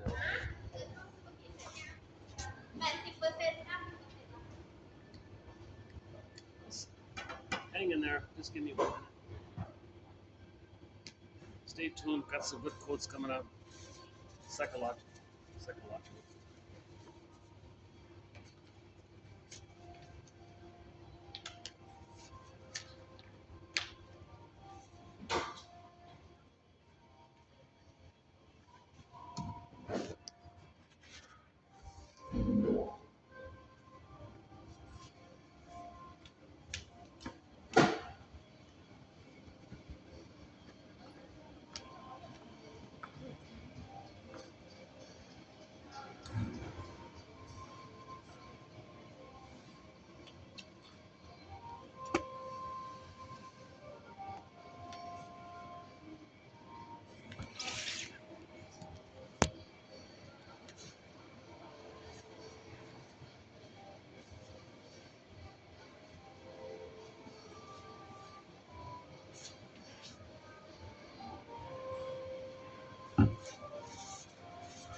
my ticks and twitches. Shrinker man, free me from my ticks and what was it called? What was it again? Ticks and twitches. So I have anxiety also. I have not been analyzed, so I'm not a shrink, as mentioned before. In the past few videos, I spent a fair bit of time discussing and Teachworth's theory that about couple selection. You may want somebody you think it's good for you, the perfect, quote unquote, the perfect mate. No, you're going to get the match from the past and the present because you haven't left the home. You recreate in the present the continuation of the past because it's still in the past, so you recreate it. So the theory is you're going to role model, you're going to, as a child, for the first 10 years of life, you're seeing your parents relate to each other. They're like, it's like, she calls it like a training film, almost like an induction training, brainwashing kind of thing about how our relationship is. Oh, there's the father, there's your mother, and the child day by day sees how they relate to each other. He's going to record it in, and during those 10 years, he'll say to himself, let me choose one that I'll role play. So that's the role model one. So they may pick one to be the quote unquote role model. So they'll be like that. So if they're going to be like that, when they grow up, they're going to choose how they chose. Now, that parent chose a certain partner. Now, that means you're going to choose just like that partner, how they chose. So that partner is called the role model mate or something.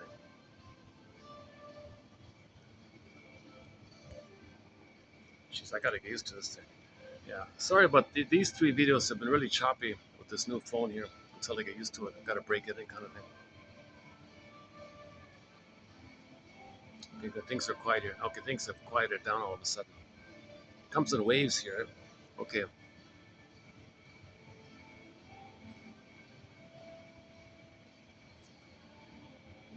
So I gave the example about um, the father was a turtle, avoidant attachment style, detached, leave me alone, reads his newspaper, watches TV, doesn't want to talk, doesn't want to relate, doesn't want to play, doesn't want to talk to her, avoids her, because he has immense fears of and memories of the mother being engulfing and demanding and possessive.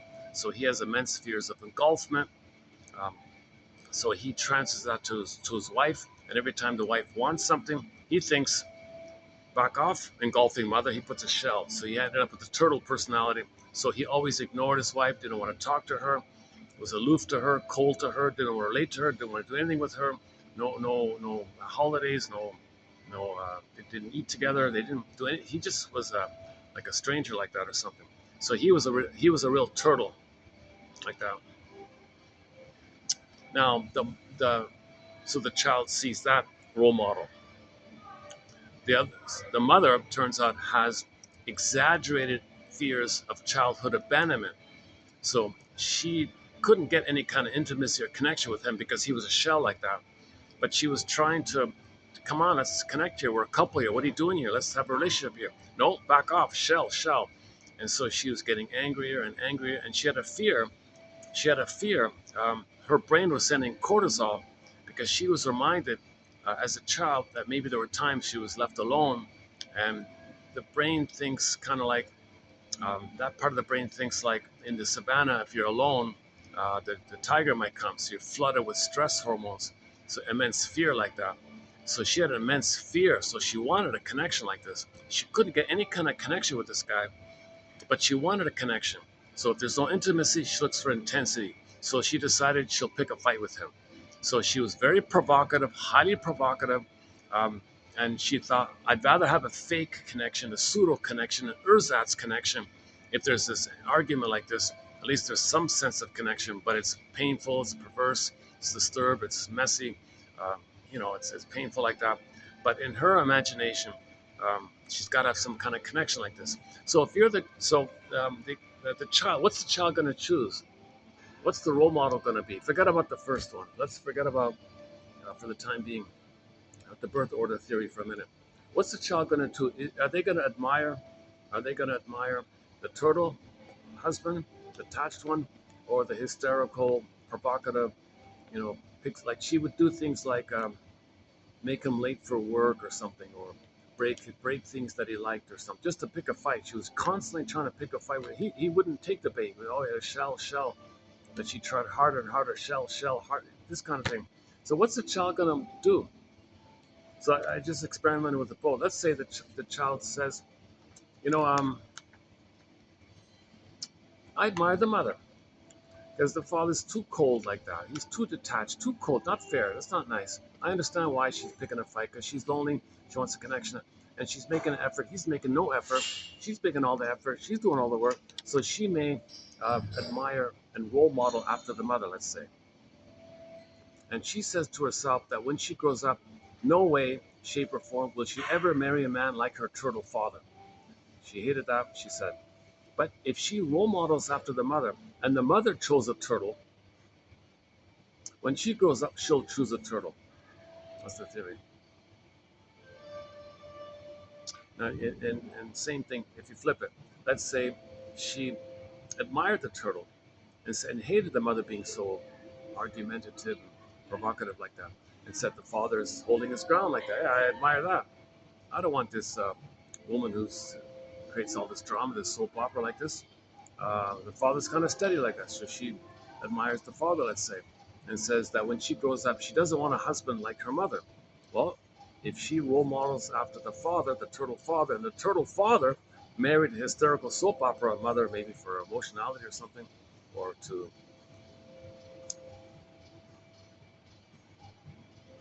for whatever reason, he married her, let's say. Um, maybe he felt so flat inside, um, or maybe he thinks he's trying to master the mother by putting a shell there. Mother, you can't get to me now. I'm winning. So maybe he wanted to master the trauma with the mother by putting a shell like that. So he chose a demanding mother, um, a demanding wife who reminds him of the demanding mother to see if he could master that. So maybe he chose like that. Or maybe he felt no emotions. At least she expresses some emotions for him. Or maybe she's distracting or something. Whatever it is, let's say the daughter decides to role model the father. When she grows up, she'll marry a man like her mother. It's not logical. Why? Repetition compulsion. You haven't left the home, right? So we recreate. It's unfinished, unresolved, frozen. Didn't get your needs met. So recreate it. Still there. The present, still the past. So create in the present a continuation of the past. So the way out of it is the 3-chair exercise, and I've done it a few times, or I hop back and forth in the chairs. So imagine various scenes. Wouldn't it be nice if your father um, made gave your mother a gift? How would he present it? And how would your mother receive it? So you role play that. You do that as a role play, like a theater thing. You play him giving the gift to his wife, your mother, and you play that healthy mother receiving the gift of gratitude. And the next scene, maybe she gives a gift to him. Okay, next scene, um, there's a misunderstanding. How do you wish your parents resolved their misunderstandings? Okay, well, you want open communication. You want them to exchange the ego feather, the talking stick. You want some kind of ritual clearing process. So you want them to make I statements. So you play the father making an I statement to her. Okay, she receives and gives empathy for the I statement, and then she gives an I statement, and he receives and gives empathy. And you do the fountain of love, the positive feedback loop where they're growing and learning and have an intimacy. Okay, next scene. Show a little affection, and then she shows a little affection. Plan a holiday together. So see them planning a holiday. Yesterday we closed up with imagining them discussing a film instead of watching the film. What do you think about the film? They climb up. No. Well, what do you wish your parents did after they saw a film when you were a child? Wouldn't it be nice if my parents discussed it and had a sharing about what they liked about it? And they could learn more about themselves. There's intimacy sharing, and she shared, and he shared, and he shared, and used it as a prompt to free associate with, to learn more like that. So you step into those roles and you play those actual characters, the healthy father, discussing the film, the healthy mother discussing the film, and you play those roles. You can do it all yourself like that. That's her 3-chair exercise. And if you do that enough times, you'll find yourself uh, not feeling drawn to this compulsion to replay the past, because now you have a new thing to refer to, some positive new precedent, a new precedent to refer to.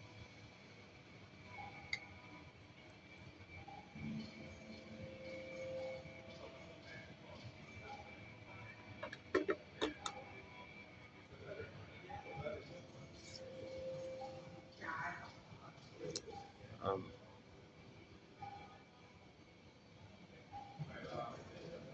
Ain't Life a Brook? Oh, let's finally play it. Let's have a good copy of Ain't Life a Brook. Oh, next time. All right, let's play it next time. We want our consciousness to rise. Here's a song called Rise by the classic rock band Harlequin. We want our consciousness to rise. We want to raise consciousness. We want our consciousness to rise.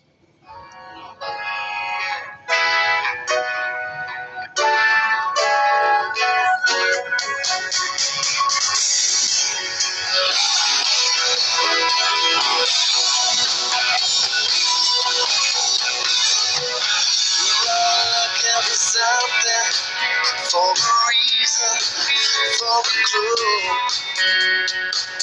Some people just help themselves while others think it through. Be a mover and a shaker. See the future open wide. Don't be wishing till all's taken.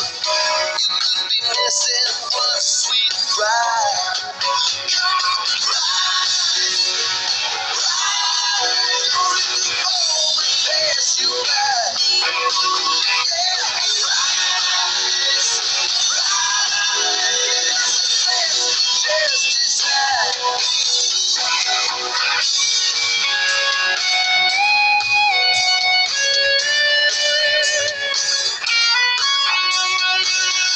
Can't look on with envy to your brother.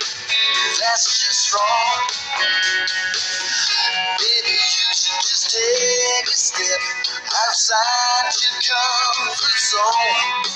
There's a winner, there's a loser. Think it's time you pick a side.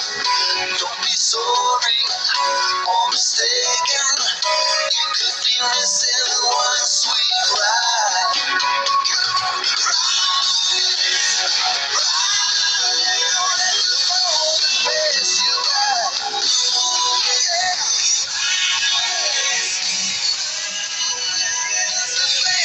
just decide. Yeah,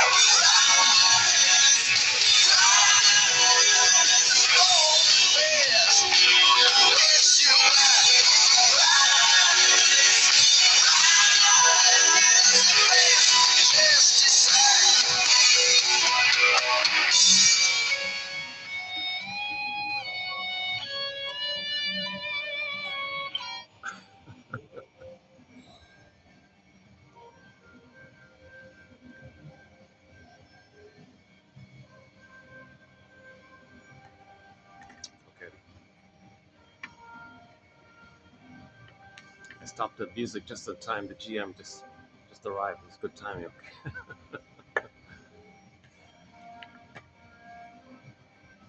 Okay. So today's it's a bit of a light load actually. So let's why don't we run through today's quotes 29, 34.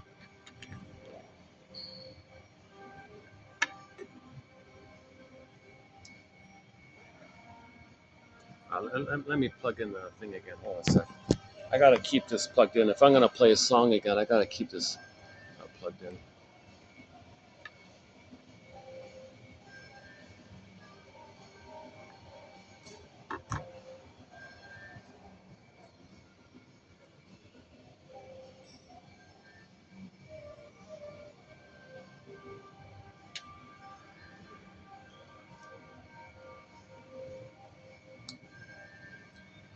Did we finish the thing about the mother shaming the baby?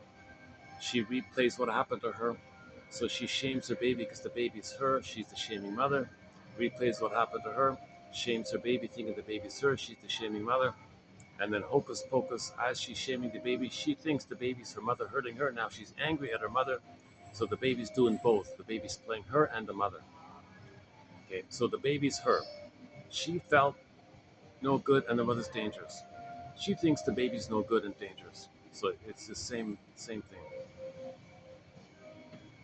She didn't differentiate. The fusion is still there. She never got enough love to differentiate. So everyone's like her basically. Trapped in the mirror. Narcissus looks in the pool of water. He sees himself. Everyone's like him. So she looks into the pool of water. Everybody's like her, kind of thing. And it's all about her. And it's the main one. It's all about her. That's another added thing about that mirror thing. Mainly, it's all about her. That's all she sees. Baby's one with the mother. The mother's him. So that's all he sees. Thinking the mother's him, trapped in the mirror. In normal development, he gets enough love to leave that phase. But if he doesn't get enough love, he's frozen there. That leads to the later on desire for narcissistic supply. So the baby was the center. He was the king. It was all about him. He was entitled. So later on, he grows up. He finds a way to make everything about him, that he's the center and he's entitled. Looks for supply, wants to be fed, but not acknowledge the feeders as people because the breast for the baby was a thing for the baby. So others are just things like that. Symbolic breasts to be siphoned dry, get the goodness, okay, and dump the waste like that. So the prototype is the center vein and the cord sends down the food, the goodness, and the waste elimination sent up the other veins to the placenta. Right? So the baby gets the goodness, sends up the waste, right? Transfer over to breastfeeding. The feeding is good, and the baby's distress goes to the mother. Mother responds with loving kindness, but baby senses anger. Mother responds with love. So if they're still in that kind of place, they want the supply like that from others, the goodness and admiration from others, and they're the center. They're entitled. It's all about them, and they send out the waste. And they can't. So if they get something nice from others, there's no gratitude because it's it's their possession to begin with. They're upset if there was a delay. Like they think they own everything. It's all about them like that. Plus, they don't have this. Oh, I'm blocking that microphone again. Oh, jeez. You didn't hear that too well, did you? That was just muffled, wasn't it? Why do they? Why am I having such a hard time not blocking this microphone? The thing's so heavy, you gotta balance it. But if to balance it, you gotta block the mic. And if you use your other hand, you automatically. Okay, if I switch arms, I have to hold it like this. Jesus. Um,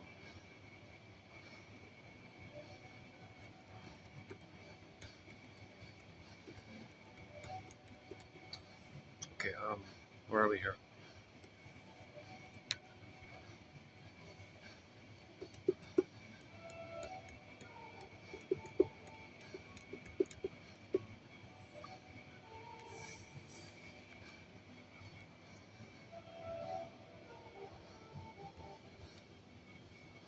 So we did 6 videos about 2 months ago on a book called "You and the Narcissist" by Kimberly Harding.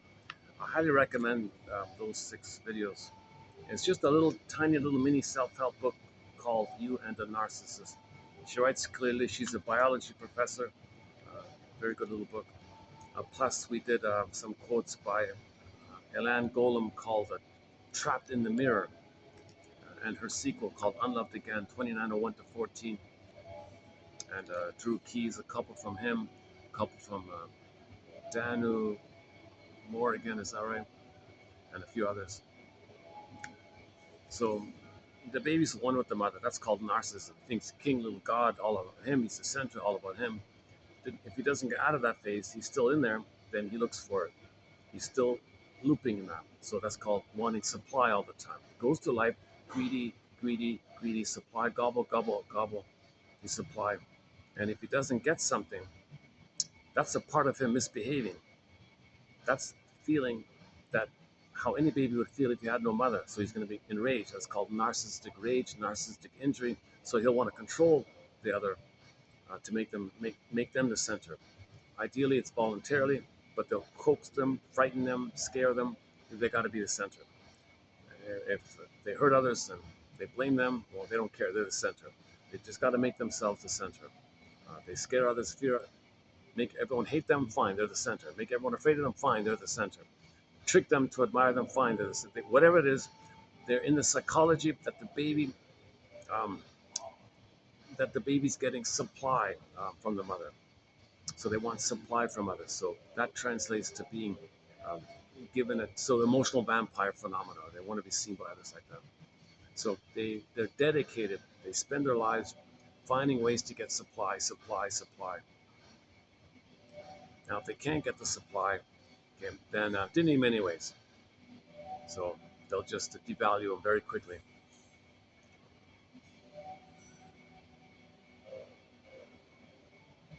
So denial, contempt, and sour grapes didn't need many ways.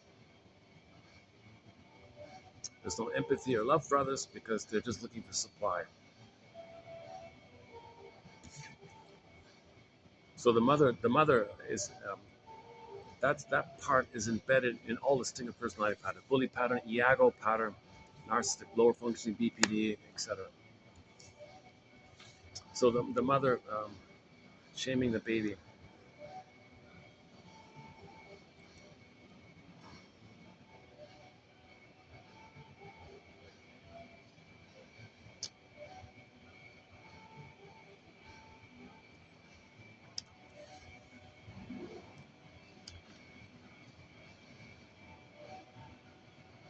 No child who was ever adequately loved, properly loved, ever became a delinquent.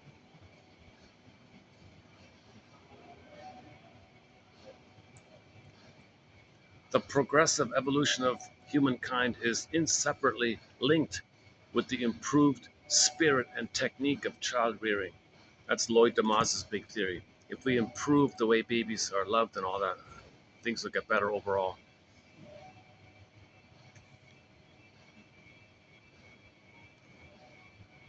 A great many people fall in love with or feel attracted to a person who offers the least possibility of a harmonious union. If your parents were not harmonious, your relationship will not be harmonious. You'll be attracted to that. You consciously know I don't want that, but you will have the compulsion. Oh, what's happening here? Exposure. Okay.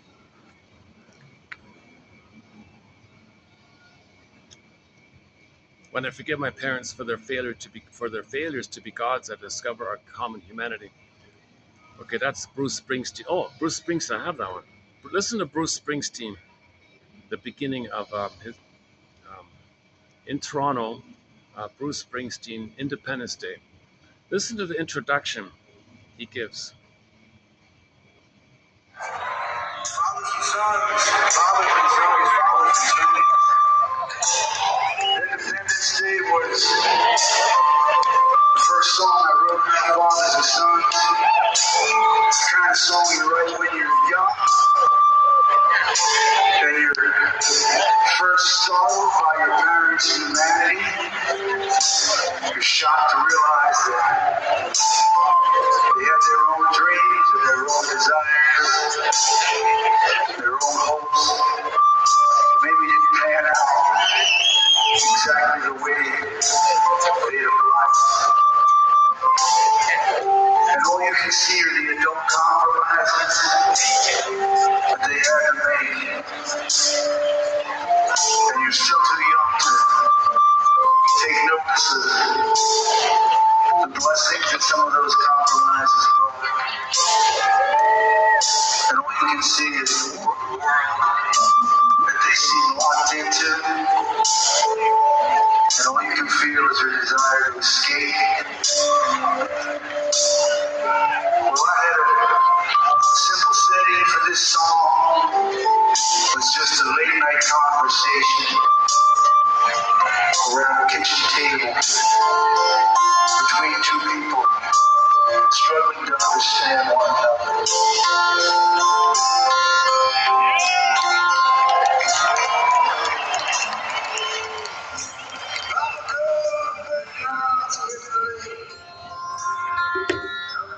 Not sure how well it came across, but he's saying you're startled. You're startled.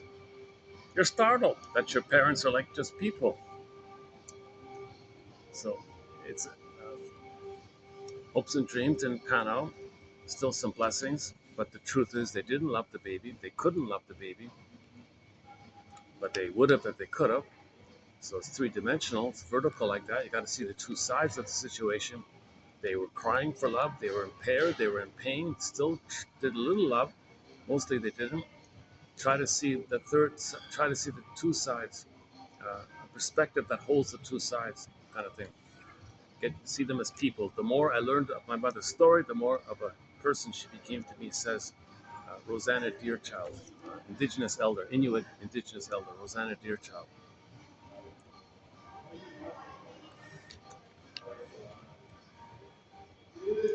When I forgive my parents for their failures to be gods, I discover our common humanity.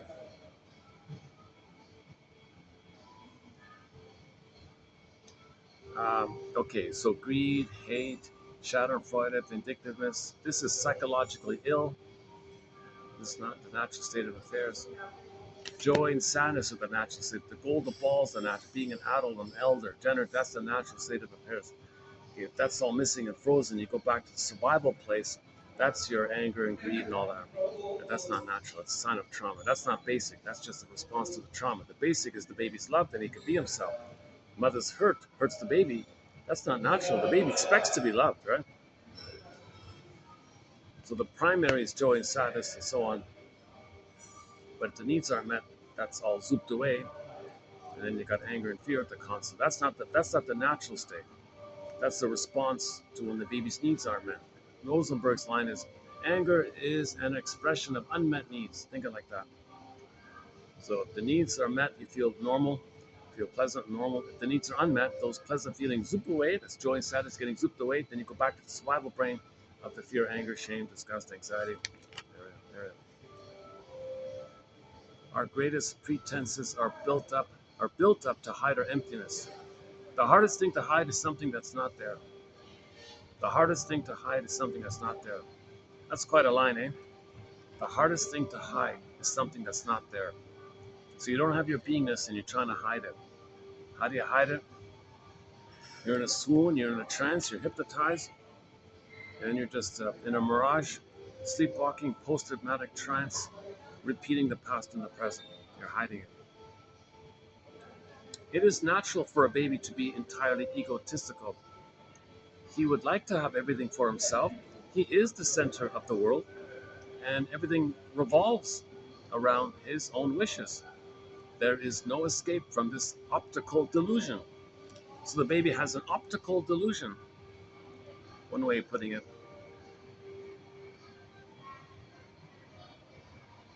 So the baby's in this delusion, unconditional hallucinatory omnipotence, this blissful godlike feeling that he's the universe, or him and the mother are one. The power of the mother's the omnipotent mother power, and he's one with that. That's called infantile megalomania, the megalomaniacal self. He's in a blissful fusion like that. No time, no space really. He's dispersed. He's the universe, floating around in a blissful feeling. Enter the music video for the song "Love How You Love Me" by Melanie Thornton. Um, so the guy and the girl, they didn't get that blissful feeling. They each reminded the other of the mother. They dropped their bags, held hands, and floated up in the air. That's maybe in reference or tribute to how the baby felt this blissful floating feeling like that. Optical illusion, blissful oneness, blissful feeling. One guy calls it oceanic ecstasy. Oh my God. Oh, some guy just.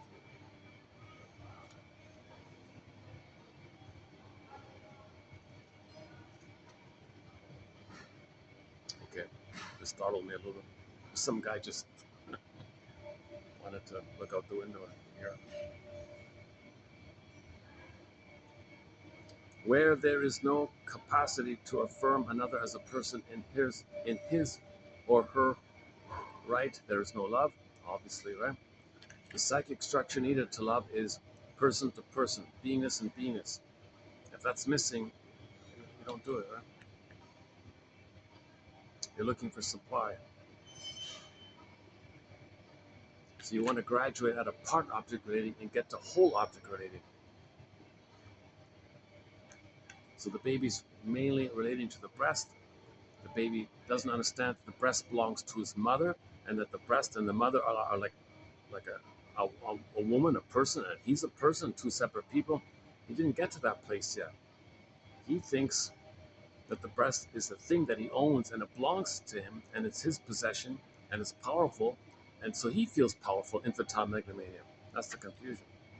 Optical illusion. Delusion. Optical delusion. The baby's in an optical delusion.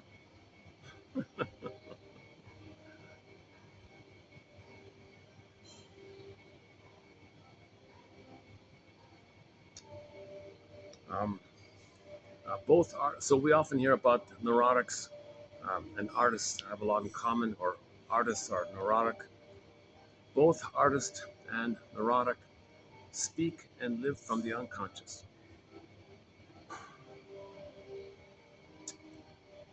The neurotic does this negatively. He is unable to form his experiences into communicating meaning for himself and his fellows. So if the neurotic can uh, do something art, channel his confusion into art, he's an artist. If he can't, he's just simply neurotic, right?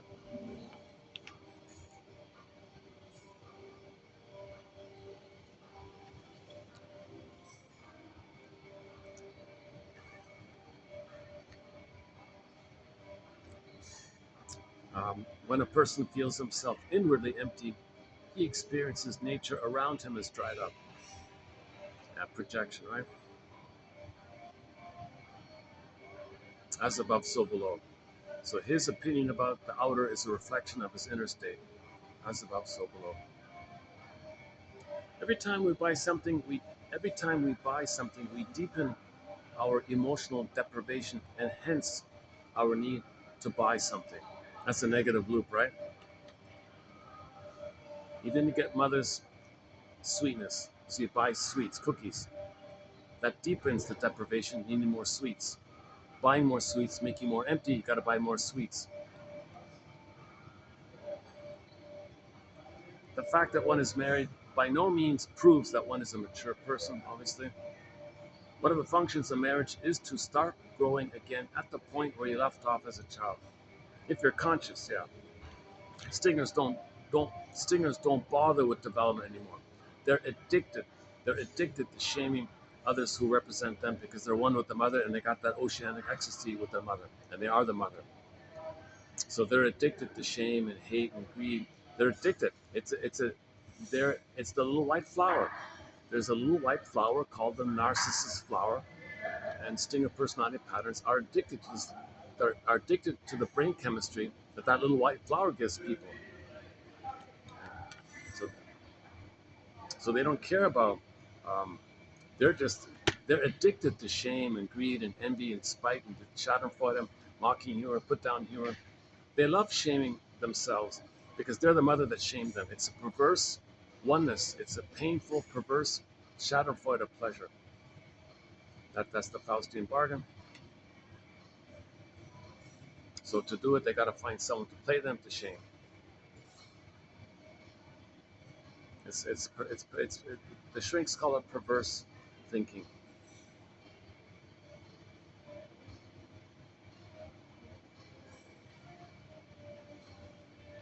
Clingers, those who are traumatized post 18 months, they're still on the developmental path. So they don't cross over with the Faustian deal. So they can make I statements. They can free associate. They can, eagle feather, talking stick. They can tell the truth. They can trust and be vulnerable. They can go through a ritual process um, where they want to grow and heal together. They know they're wounded, but they want to be conscious to heal. Stingers say, forget that. Others can play that and I'll shame them for that. And they get the perverse pleasure. If stingers get married, they got a scapegoat onto their children. You see, too much tension. Sometimes they might use the first child, look and use the first child as a proxy of them to get supply. So they might support the first child to be successful. And if he's seen, if he's a star like that, then the parents feel seen. If the proxy child is seen, they feel seen. Doesn't matter if that works, it doesn't work, doesn't heal them. So by the time the second child comes on the scene, they want to blow off steam. So they scapegoat the second child. And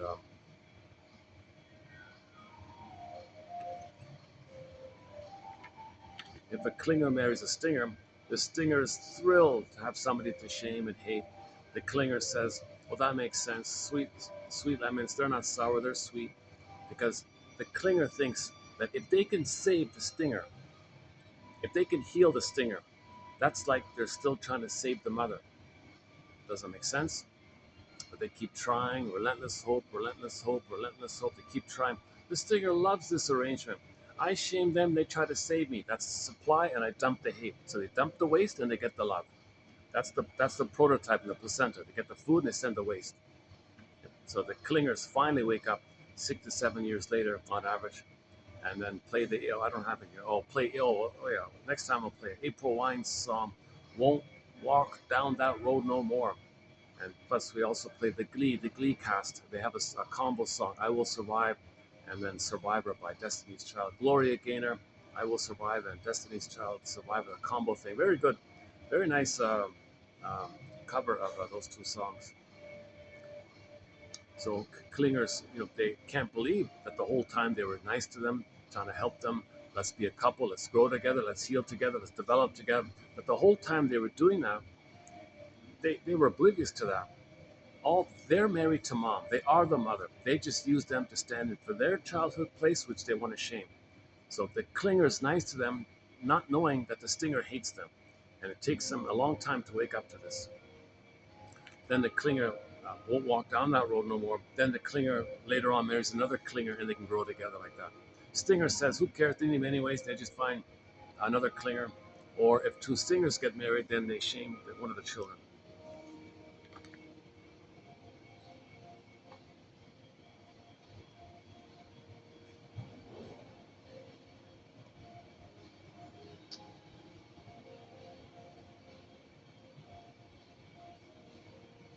Now, where are we here?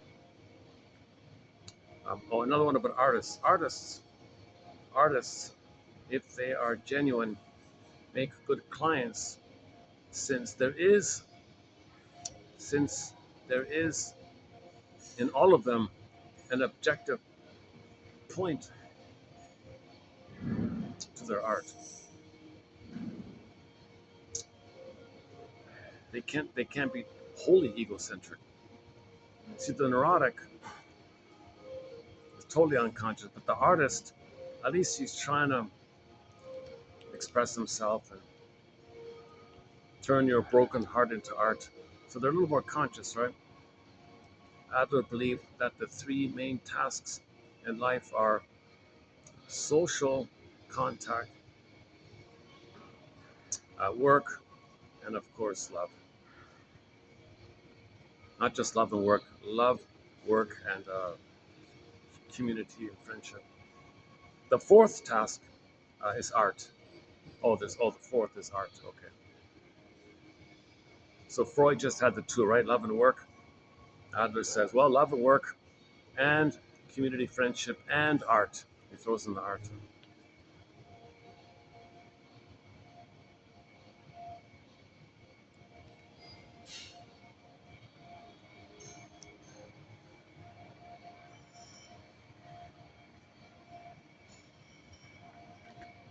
Oh, I gotta hold it like this. I gotta keep remembering to change how I hold the phone here. The truth is that all of us attain the greatest success and happiness possible in this life whenever we use our native capacities to their fullest extent. But you'll only know your gifts and your treasures if you have your beingness. The Great Spirit makes everyone unique, right? You'll only know that if you have your beingness, then you have your consciousness of that uniqueness, which you express. Shirley Temple calls the bluebird of happiness The blue jay of happiness flies from within. Masters say, well, that's meaning. Others say that's pleasure. Others say that's a path of heart. Um, and everyone's better off like that. The shining fish. I got these fish outside. I'll show you later. So one image of the beingness is the shining fish. It's like a light for everybody. When Riley got back her beingness, see, Riley did free association on the broccoli boat. Then they rode the orbs. That's the firebird. Okay, that reaction. Okay, then at the top you saw the either or. Is it this? Is it this? Group hug, both and. Then a new sense of self. When she got the new sense of self, she had her beingness back. The silver fish was the golden fish, the shining fish was there. The beingness was there. The maiden king was there. Okay, the Penelope came back. Snow White came back. Rapunzel came back. Okay, the beingness was there. Then the coach said, "Hey, oh my God, we need that presence on the team. Everyone feels safe around her. Everyone feels calm around her. Everyone feels when they feel calmer, they think better. We're going to be a better team." She gave her a scholarship, or she wasn't before, right? Because if somebody doesn't have their beingness, it's tense around these people because you sense that they're looking for supply. They want to coerce others to admire them, make them the center. Or you sense that they want to shame you because you're them and they're the mother and they're repeating what happened to them. Or you sense that they hate their mother and you're the mother, they hate you because you're other, and mother, you're the other. So they think you sense that they treat you like the mother and they hate the mother, so they hate you. All this tension like this because it's still in the past battling with the mother. So they're not going to be a good team like that if there's all this tension going on. Um, so, uh, so Riley didn't have that energy. She had her beingness, and that calmed everyone down, kind of thing. And they were a better team like that. So she got the scholarship, made new friends, and was successful like that. And then she could be art. What is it? Her hockey can be art. Okay. New friends, the social, and the boyfriend, school, and the school was good and all that. So everything was all. She got all four, right? Another way of saying it is, now this is an older one from the 20s or 30s or something. A little awkward, but here it is. Your life will be good and secure when aliveness will mean more to you than just some ordered routine or something. Love more than money. Your emotional freedom more than parroting what you see on the boob tube. When the mood of Beethoven or Bach is kind of like your mood, when your thinking will be in harmony and no longer at variance with your feelings, when you will live the thoughts of great men instead of the misdeeds of great plunderers or short sellers, pillagers, when the teachers, when the teachers of your children will be better paid than the plunderers, when you will have more respect for the love between man and woman than for some piece of paper, when you will feel elevation in hearing truths and feel horror at formalities.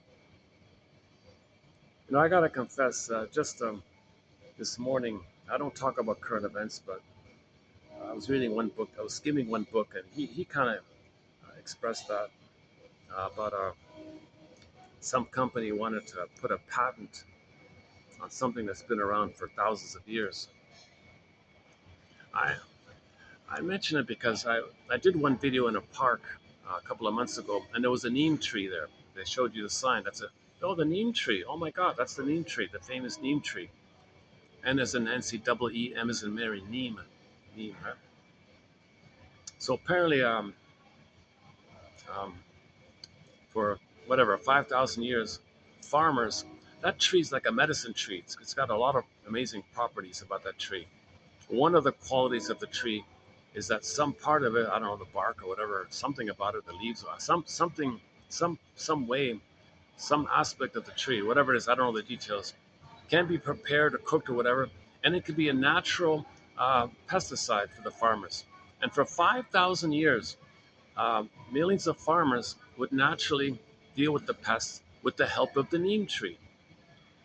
Okay, some plunderer, some hedge fund guy um, stole that, put a stamp on it, patent, it's mine. If any farmer uses the neem tree, they got to pay me because the patent. The farmers are suffering and dying and in poverty and protesting and all this, all these awful things happening. Well, the horror of formalities, the horror of formalities.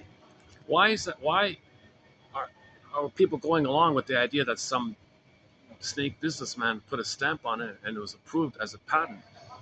It's been the folk remedy tradition for millions of people for 5,000 years. How can you say you invented it and it's your patent? Well, formality.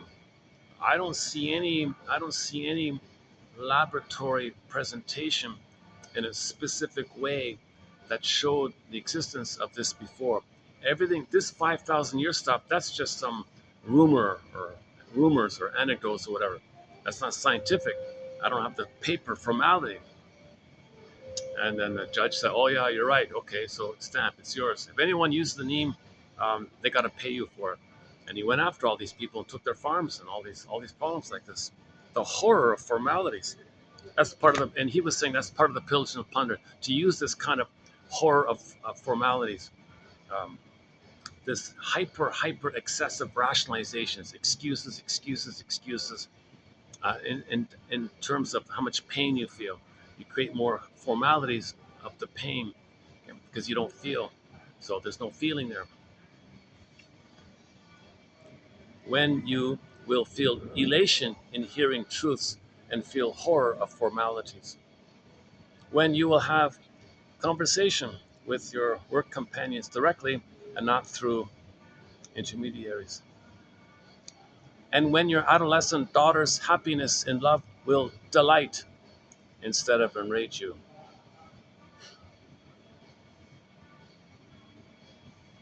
That's an older one, yeah. I don't think anybody's quoted that. I thought it wasn't too bad.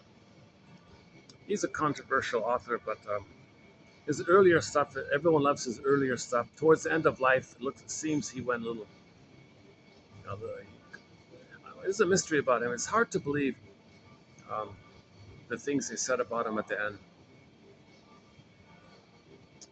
But the earlier books are solid. They're okay.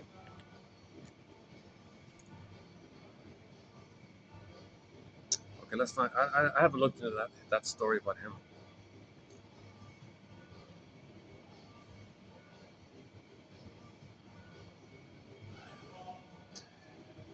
Okay, this last one here we'll do is okay.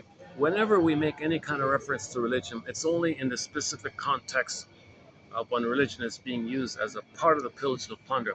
Now, there's a 7 hour kind of build up as a foundation to talk about religion in that context. So I don't want to redo all that. It begins with 1203, TQ 1203 in our collection. I would then go to the Faber codes. Mel D is in David Faber, 2118. I think it starts there. And Lamaze and a whole bunch of quotes. It's jam packed with psychology. There's an immense amount of psychology in religion. Um, one of the main gambits is when the baby's removed, he's traumatized. Religion says maintain the splitting. So when the baby's traumatized, he splits, right? He doesn't have his beingness. And you don't have your beingness if you maintain oppositional thinking, either or thinking, jungle slogan thinking, okay, I agree to your agree thinking. Trauma creates that kind of thinking. Okay. Now normally you try to heal. Enter religion. Don't heal. Maintain the splits. How do you maintain the splits? Imagine your phantom placenta in the sky, or the phantom breast in the sky. Be poetic, be suggestive, uh, imagine a link there, and trigger up the once upon a time feeling in the uterus where you felt bliss. You like that? You believe it? Put money in a basket. That's just part A. The main agenda is to maintain the splits, because if you keep fantasizing the good breast in the sky, You're not talking about the bad breast. You just create a story of goddess and demon and keep it separate. The speaker at the podium doesn't want you to know that's a symbol of psychic splitting, and you want to resolve the splitting, like you see in Inside Out 2, where they resolve oppositional thinking of the new sense of self, of the either or became both and. The speaker at the podium does not want to help you do both and. They do not want to help you resolve, get to both and. They want to maintain the splitting, the either or, either or, either or. How do you do it? Promote and get people addicted to the little blip of the missing placenta and the missing breast like that. That maintains the splitting. Damas talks about the phantom placenta one, and most of the other authors talk about the phantom missing breast one in the sky. You don't use the word placenta or breast, but you describe them. You just use those adjectives, but don't use the words breast or placenta, obviously.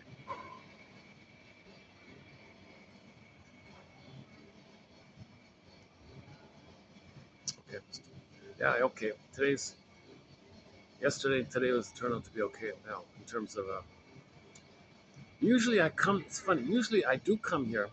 I take a peek. It's packed. Forget it. Go to some other place. But yesterday and today, oh, okay. Look at this.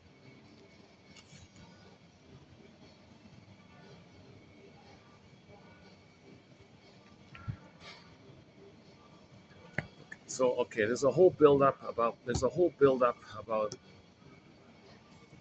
Um, how religion is a branch of the pillage and the plunder. A, because it doesn't want you to heal. The birth trauma makes you split. To prevent healing, maintain the split. Because if you maintain the split, that's jungle slogans. Okay?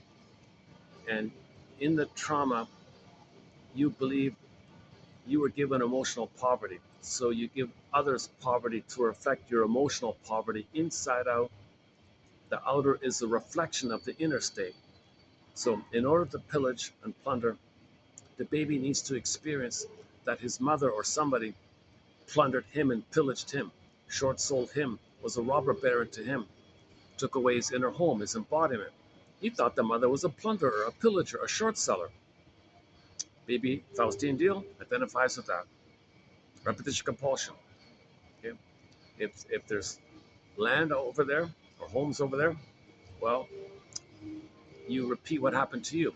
So you pillage and plunder outside as a reflection that you had been pillaged and plundered by your mother. The outer sociological is a reflection of the inner psychological templates, thing like this. So the trauma sets it up like that. And religion says, keep it like that. Don't heal. Religion says, don't heal. Put it that way. So they keep on pillaging. Yeah, that's how. So again, we have hundreds of excellent quotes on it. And so I'll just add one more. A guy named Thompson. Yeah, I forgot about him. Andy Thompson. A few from him. He approaches it from like the CBT area, like from like a university approved kind of thing. So he managed to teach you the fallacies using official university approved ideas. So he's really unique. Like, his book is called "Why We Believe in God." Bracket S bracket or gods. Just a little 2-hour book. So another quote here. This is from a guy who was confused why at university no one taught about the psychoanalysis of religion. But one day he saw an elective course. This is like a top brand, famous university like that. He's going to get I forgot, a PhD in something or another. Um, and he was confused. How is it that the top schools in the world don't teach anything about psychoanalysis? But there was one fringe little psychoanalysis course, like Sunday, 8 o'clock in the morning. Well, no one will go to or something. Just an elective, just to say that they had the chance, right? So here it is. So here the guy mentions this course. Psychoanalysis, Parents and God was an elective course. An elective course. Only an elective. So he wants to be a healer or a shrink. I forgot what he was studying. This is like a month ago, these quotes. I kind of forgot part of it. Okay, so this was the name of a course at a top university. and it was the only course in a major top university that mentioned anything to do with psychoanalysis. It was entitled Psychoanalysis, Parents, and God, right? This was the name of an elective course, an elective, not a mandatory, not a prerequisite, not a prerequisite. Maybe it was just for like one night a week for a third of a term. I was just some little mini little thing based on the dynamics of family therapy. It alerted students to recognize family patterns which might masquerade as God, quote, calling a person to minister to others. Those patterns, the course suggested, might be a false voice created by the unspoken need to maintain some kind of fantasy. Um, for example, a child feels he or she needs to intervene, to save the parent, to save the mother. So, translation, later on, decades later, okay, maybe you have a calling, a divine calling. This might be a psychological residue from a childhood in which they believe, as a parentified child, the little adult, some children learned to be as they grew up, unconsciously trying to heal the self defeating behavior of the parents in their world, their family, which threatened the family harmony. The child had a fantasy of a happy family, right? The child thought he could save his parents. So he's like chosen, divine calling. Uh, the idealized family the child unconsciously wanted. Now, could somebody in with a PhD in whatever, fill in the blank, counseling field, divinity field, I don't know. Could someone with a counseling degree be sleepwalking, post hypnotic trance, sleepwalking in their adulthood as a parentified child who never outgrew that role of trying to save his mother? Okay, okay. Sidebar here, footnote here. Um, those with fantasies try to make the world serve them, while the objective person tries to serve the world.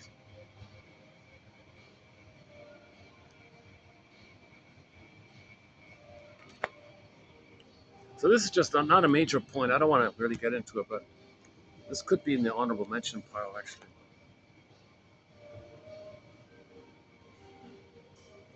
So he was trying to say there's like a family dynamics where the child thought that he was able to keep his parents together, maybe. The parents scapegoated the child, and the child being scapegoated was him keeping the parents together. So he thought if he allows himself to be scapegoated and used, that's his divine mission or something, he keeps his parents together. No, the child has a fantasy of loving parents. He doesn't want painful parents. He wants loving parents. So he thinks he'll try his best to please his parents or something. If this is unresolved, if this is hypnotized, if this is forgotten, if this is a template, he may go and into the helping profession. And if it's in the religion area, they, the the course leader might say, you have a calling, a divine calling. But really, what he's talking about is that you haven't faced this fantasy that you had as a child, that it was your job to save your parents, heal your parents. So this psychology is co-opted, taken, twisted, and then to get people to serve the plunder system, the pillage system. So a lot of psychology is twisted, used, co-opted to funnel into the plunder system. People don't know the psychology, so you got all these religious people in the plunder side doing things, diverting their energy, unaware, unaware that it's really about family dynamics from their childhood. That's what he's trying to say. Something like that. I'll have to let me update that one. Uh-oh. Was I blocking the thing again? Oh, I did it again. I was blocking the mic. Oh, Jesus.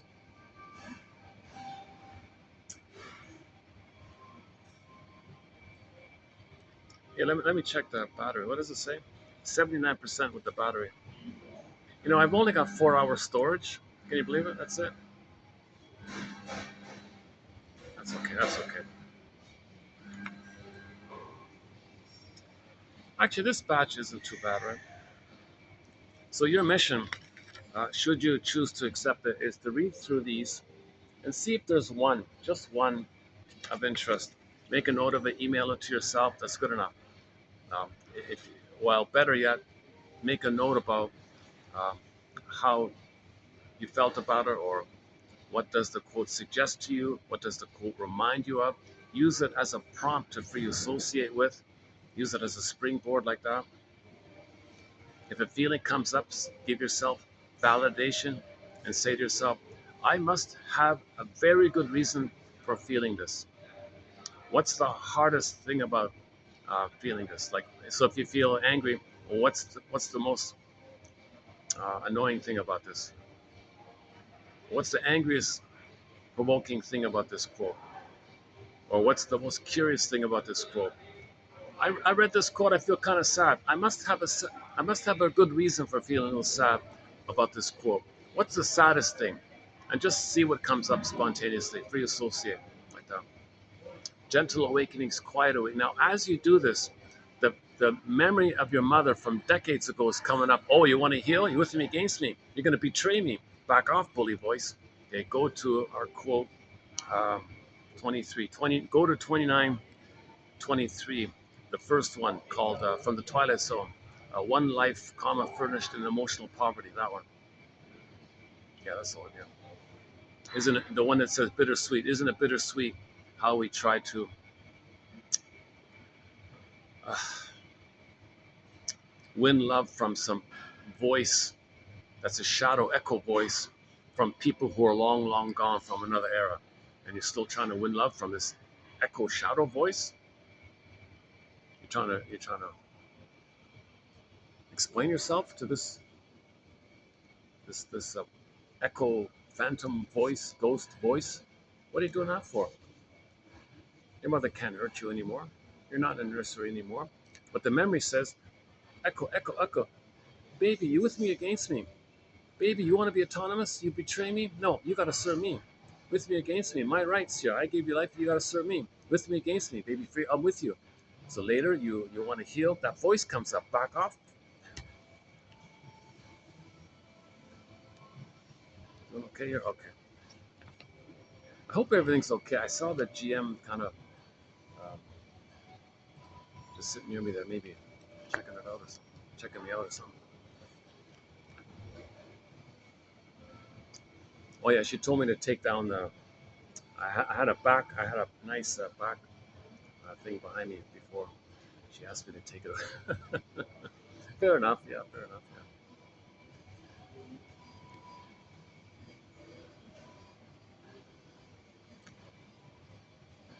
Yeah. Part of the reason I had the backdrop because I could for privacy. I don't get people in the camera. But luckily today it's okay. Okay, so for me, let's see. So pick one. Let's see. Rollo May, the first one was Rollo May. The artist. I like the artist one about that one. Yeah, that first one by Rollo May. I like that one. Okay. Second one. Okay. Okay.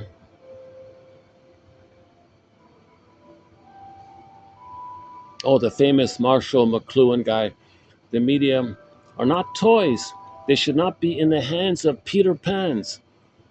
They can be entrusted only to artists, because the media is an art form. But Peter Pans, they're just bitter and all that stuff, right?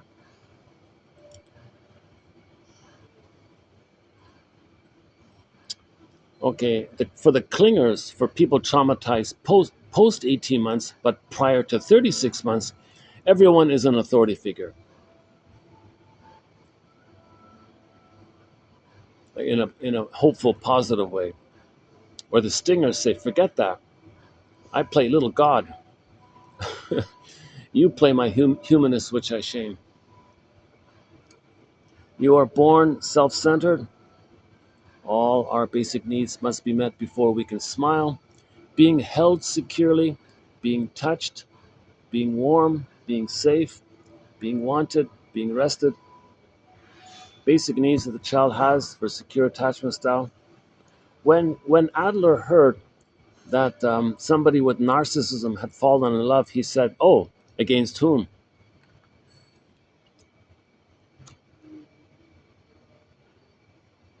That's okay. Okay, the baby is in an optical delusion. Delusion. It is delusion. Optical delusion. Yeah, I like this one with Steckel. This one here, Steckel. We don't have many quotes from this guy, but he's sort of a big name back then, 20s and 30s.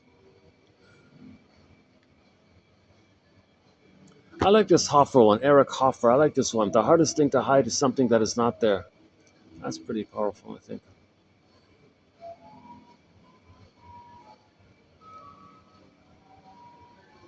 Yeah, okay, this one's good by Rudolf Dreikers. A great many people fall in love with or feel attracted to a person who offers the least possibility of a harmonious union. A great, a great many people, I didn't say everybody, a great many people, a great many people. If the child had healthy, harmonious parents, he's okay. He'll follow that template. But most children grew up with dysfunctional parents, right? So they'll recreate a dysfunctional life.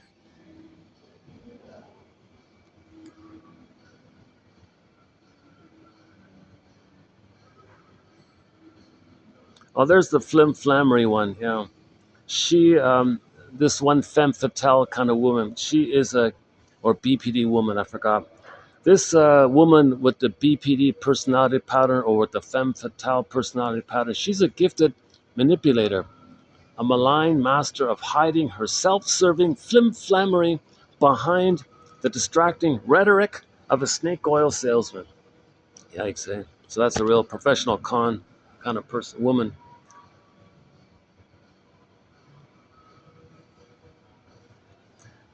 Yeah, so for society it's a problem, but for them it's the solution. Yeah, that one there. Okay, that's okay. I'm not too keen on that one. Okay.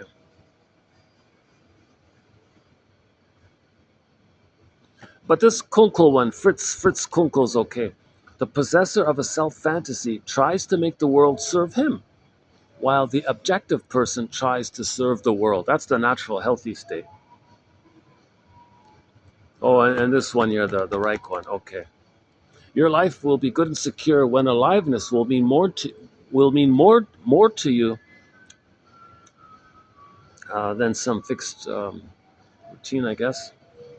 Love more than money, your creative freedom more than parroting what you see on the boob tube. When the mood of Beethoven or Bach will be the mood of your life instead of grunge music. When your thinking will be in harmony and no longer at variance with your feelings. When you will live the thoughts of great men instead of the misdeeds of plunderers. When the teachers of your children will be better paid than the plunderers, or the plunderers flying monkeys, or the plunderers and their flying monkeys, either one. When you will have more respect for the love between a man and a woman than for some piece of paper. When you will feel elevation in hearing truths and feel horror at hyper formalities called rationalizations and excuses, which is to hide the plundering. When you will have a conversation with your work companions directly, i.e., making I statements rather than through roundabout ways. And when your adolescent daughter's happiness in love will delight instead of enrage you. That's called Freudenfreude. One guy thinks we got to enter that word into the English language. Freudenfreude. Pleasure, other people's pleasure, happiness. Too much Schadenfreude, right?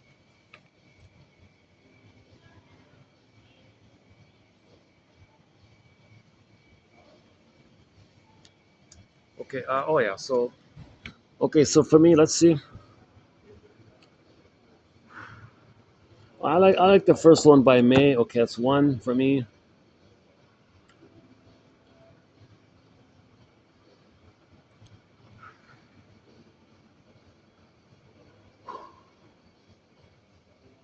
And okay, the Hoffer one. Okay, so Rollo May, Eric Hoffer. Okay, that's two.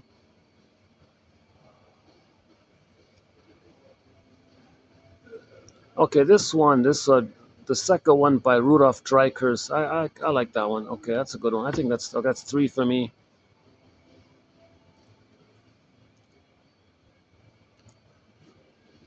And I like the last one. Okay, and that's four. So there's four for me. Yeah. Okay. The Will. What's his name? Wilhelm or something like that. Wilhelm or Wilhelm William or no Wilhelm or something.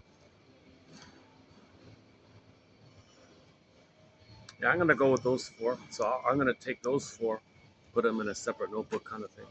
That's the exercise. That's your mission. Should you choose to accept it, is to see if there's one, maybe two or three, and put it in a separate notebook. And just do that every day. It's 10 minutes a day. This exercise is 10 minutes a day. That's it. Okay, let's see what's coming up in the future.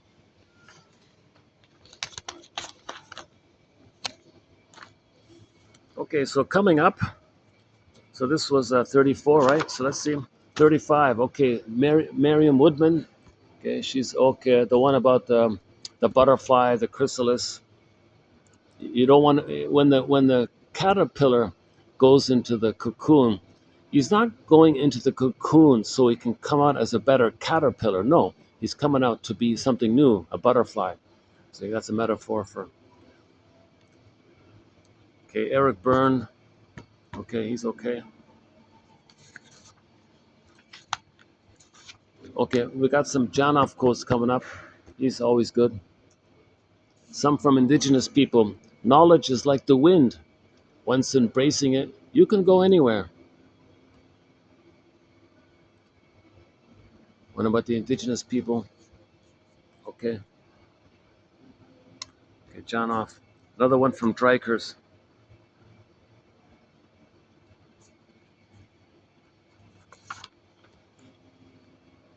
Okay, 37. Oh, more from Rollo Mays coming up.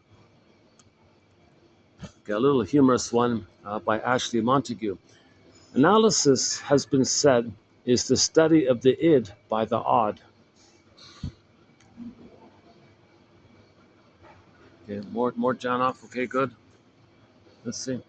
Solani, very good ones from Solani coming up. That's a good one from Solani.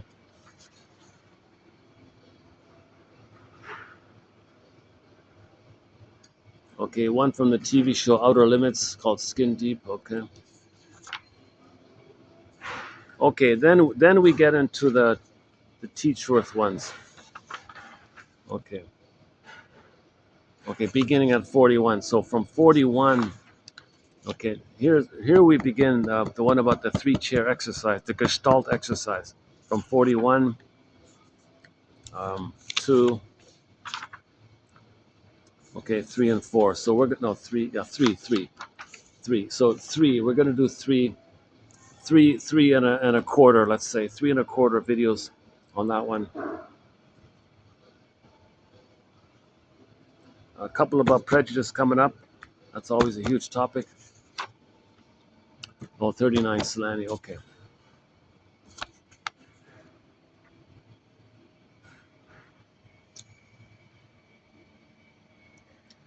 Maybe what time is it? What time is it here? Oh, there it is. Oh, there it is. 3:14. Look at that! I got good timing today. I got up really early for some strange reason.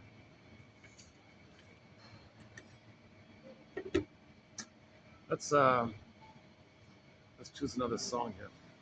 It's so nice to get the music back. Warren Zevon, if you don't leave me, I'll find somebody who will. Self Saboteur by Delirium. Borderline by Anshel Sanders. Enough Love by Dan McCafferty. Okay, well let's play Dan McCafferty. This is a live version of a song of his called Enough Love. Little gratitude. You got enough love. Yeah, let's wind it down. Let's wind it down here with some Dan McCafferty. He passed away, what, 5 years ago? Something like that.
Okay, thanks very much.